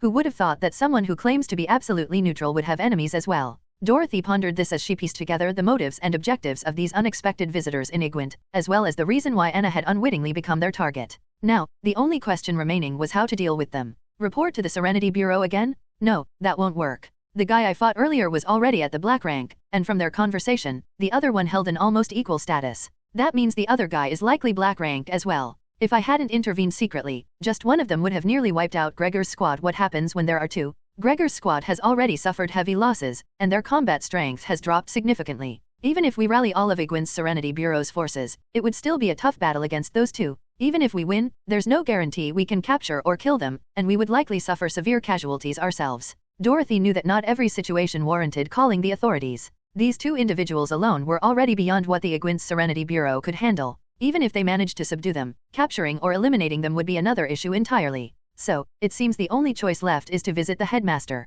The fact that this enemy organization could afford to use two black ranks just for reconnaissance and tracking proved that they were far more powerful than the Crimson Eucharist. Being targeted by such an organization was, in itself, proof of Aldrich's own strength. With her mind made up, Dorothy planned to seek out Aldrich. However, she didn't do so immediately. There were other matters she needed to take care of first. But before I go to him, I might as well make some extra cash and replenish my gear. Muttering to herself, Dorothy looked toward the east. Nightfall, in eastern part of Igwent, at the flooded dockyard. The nighttime wind blew through this smuggler's dock, a chaotic mess of makeshift structures. In the warehouse district, bullet holes riddled the abandoned buildings, silent witnesses to past battles. At the edge of a crumbling wooden pier, a rusted ferry bobbed up and down in the water. Under the dim flickering lights, a dozen figures stood on the pier. One of them was Harold. Dressed in a suit and wearing a tall top hat, Harold smoked a cigarette while surrounded by his subordinates. His mood was impatient as he waited for the gangsters he had hired to return from their mission. It's been so long already. Why aren't they back yet? So many of them just to take out one brat. How could it take this long?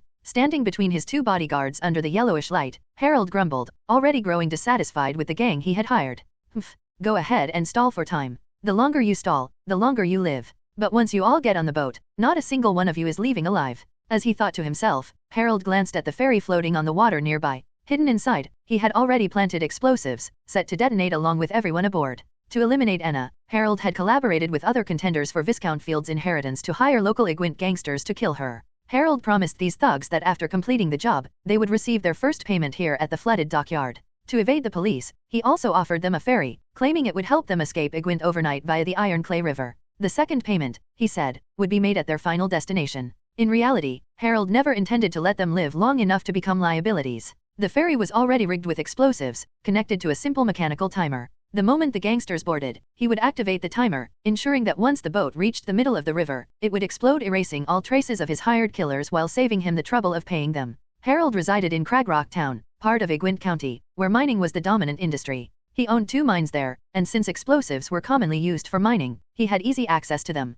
The explosives packed inside the boat had been smuggled into Igwent through his own network, enough to send the entire vessel and its passengers sky high. Now, all he had to do was wait for his blood-stained pawns to arrive at the designated place, so he could devour them in turn. Mr. Harold? They're here? But strangely, there's only one of them. At that moment, a sentry rushed over, reporting to Harold. Hearing this, Harold was momentarily stunned before responding. Only one? What's going on? I don't know. He says their operation failed. The target's bodyguard was too strong. He was the only one who managed to escape. An unexpected enemy? Just a brat who hasn't even inherited the properties yet. What kind of powerful protection could they possibly have? And yet, they still failed. Bring him here. Harold fumed as he listened, then ordered his men to bring the survivor over. A small, dark-skinned man with wiry limbs and sharp features approached. Harold recognized him, one of the gangsters he had hired, supposedly a well-known thief in the lower city. What happened? Why are you the only one here? Where's everyone else? Is that brat dead or not? Harold spat his words at the thief, who responded with visible trembling. I'm sorry, sir.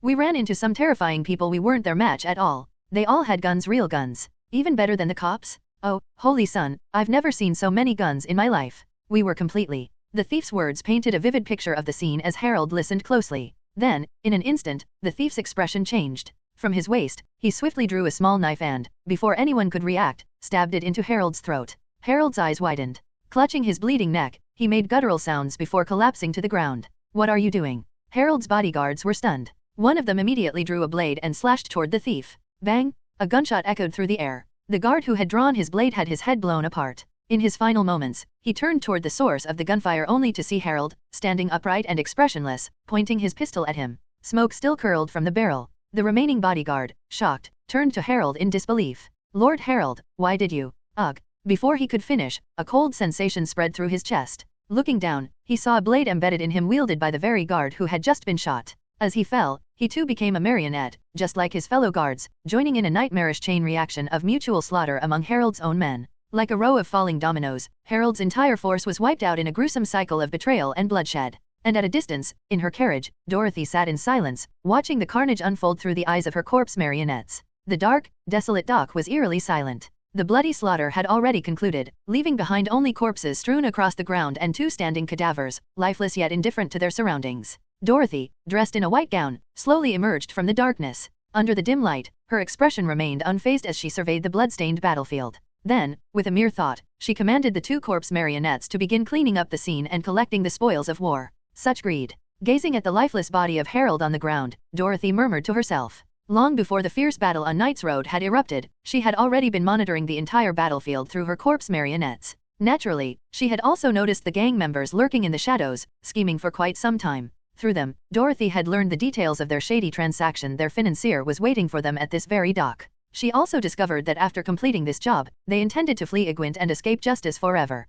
Armed with this knowledge, Dorothy had no intention of letting their so-called financier slip away. Harvesting them was inevitable. Eliminating these ordinary gangsters and aristocrats might not yield any mystical materials, but other useful resources could still be obtained. Their firearms could replenish Dorothy's ammunition stockpile. Their cash could bolster her funds. And their very bodies could add to her collection of corpse marionettes. Be it ammunition, money, or corpses, all were high-consumption resources as crucial to Dorothy as spirituality itself. The more, the better. Before long, Dorothy had completed a preliminary sweep of the battlefield and taken inventory of her spoils. She had acquired 9 bodies, an assortment of firearms and ammunition, and 320 pounds in cash money that had seemingly been intended as payment for the gangsters but now belonged to her. Just over 300 pounds is enough to hire a dozen men for murder. Is this what the world has come to? Holding the cash in her hand, Dorothy sighed. Then, she prepared to load the corpses and other goods onto a boat, intending to transport them upstream via the river to St. Armanda Academy. For safety reasons, Dorothy had relocated all her stored corpse marionettes to warehouses near the school. She had rented the space from Aldrich for a little over 20 pounds, a far safer location than the docks. Sigh. Why don't I have something like those space rings other transmigrators get? Finding storage locations all the time is such a hassle, especially for corpses. They take up so much space. As she directed the corpses one by one onto the boat, Dorothy grumbled to herself. She had spent far too much time managing her storage needs and often fantasized about having a 4-dimensional pocket or some similar space-bending artifact. Finally, after much effort, Dorothy had all her corpse marionettes on board. Just as she was about to order them to set sail, her eyes narrowed, fixing upon the small ferry she was using to transport the goods. This ferry had already been docked at the pier when she arrived. Since it was conveniently close, she had simply used it for loading cargo. Strangely, its engine and rudder were unlocked, as if it had been prepared for immediate departure. Logically, this must have been the vessel arranged by the financier for the gangsters' escape from Igwent. Wait, I haven't searched this boat yet, have I? A thought crossed Dorothy's mind. While clearing the battlefield, she had seemingly ignored the ferry. If the criminals had chosen it as their escape vessel, then there might still be something valuable on board. Even the smallest loot was still loot. With that in mind, Dorothy commanded her corpse marionettes to search the ferry. However, aside from finding 2 barrels of fish, they uncovered nothing of note. Just as she was about to give up in disappointment, one of her corpse marionettes made an unusual discovery in a concealed compartment within the lower deck. It was a bundle of yellowish-brown sticks, bound tightly together. Fuses extended from each stick, all leading to a single mechanical device with a dial. Through the vision of her corpse marionette, Dorothy studied the strange contraption, muttering under her breath. This is. As the moon set and the sun rose, night gave way to morning. The golden rays of dawn bathed the refined architecture of St. Armanda Academy. Countless exquisite stone statues within the campus glowed under the early light, exuding an air of solemnity and sanctity. In the ancient corridors, the students' recitations echoed, marking the beginning of a new day of learning. Beneath the academy, in a spacious workshop, a janitor-clad Aldrich sat in a chair, looking somewhat surprised at his unexpected guest. This must be the first time in months that you've arrived at school on time, Miss Machos. What's the urgent matter? Sipping his tea, Aldrich casually addressed the young woman sitting across from him. Dorothy, however, simply smiled and replied, I have a deal for you, one I believe you'll find very interesting. A deal that I would find interesting? Heh, now that's amusing. To be honest, it's been quite some time since I've come across a trade that piqued my interest, Miss Machos. Aldrich chuckled, suspecting Dorothy was joking, but she remained calm and assured him, don't worry, this deal won't disappoint you. You seem quite confident, Miss Machos. Have you finally decided to trade the secret behind your abilities? Now that, I would truly be interested in. Aldrich continued, half mocking. Dorothy, however, shook her head. No, Mr. Aldrich. What I'm offering is intelligence. Intelligence. A flicker of doubt crossed Aldrich's face. Dorothy's expression grew serious as she spoke again. Mr. Aldrich, have you heard of Deer Skull? The moment Dorothy uttered those words, Aldrich's expression froze. His entire body stiffened, as if his very breath had halted. For a few seconds, he remained motionless, like a statue. Then, after what felt like an eternity, he returned to normal. Keeping his usual composure, he looked at Dorothy and said, I believe I do need this information.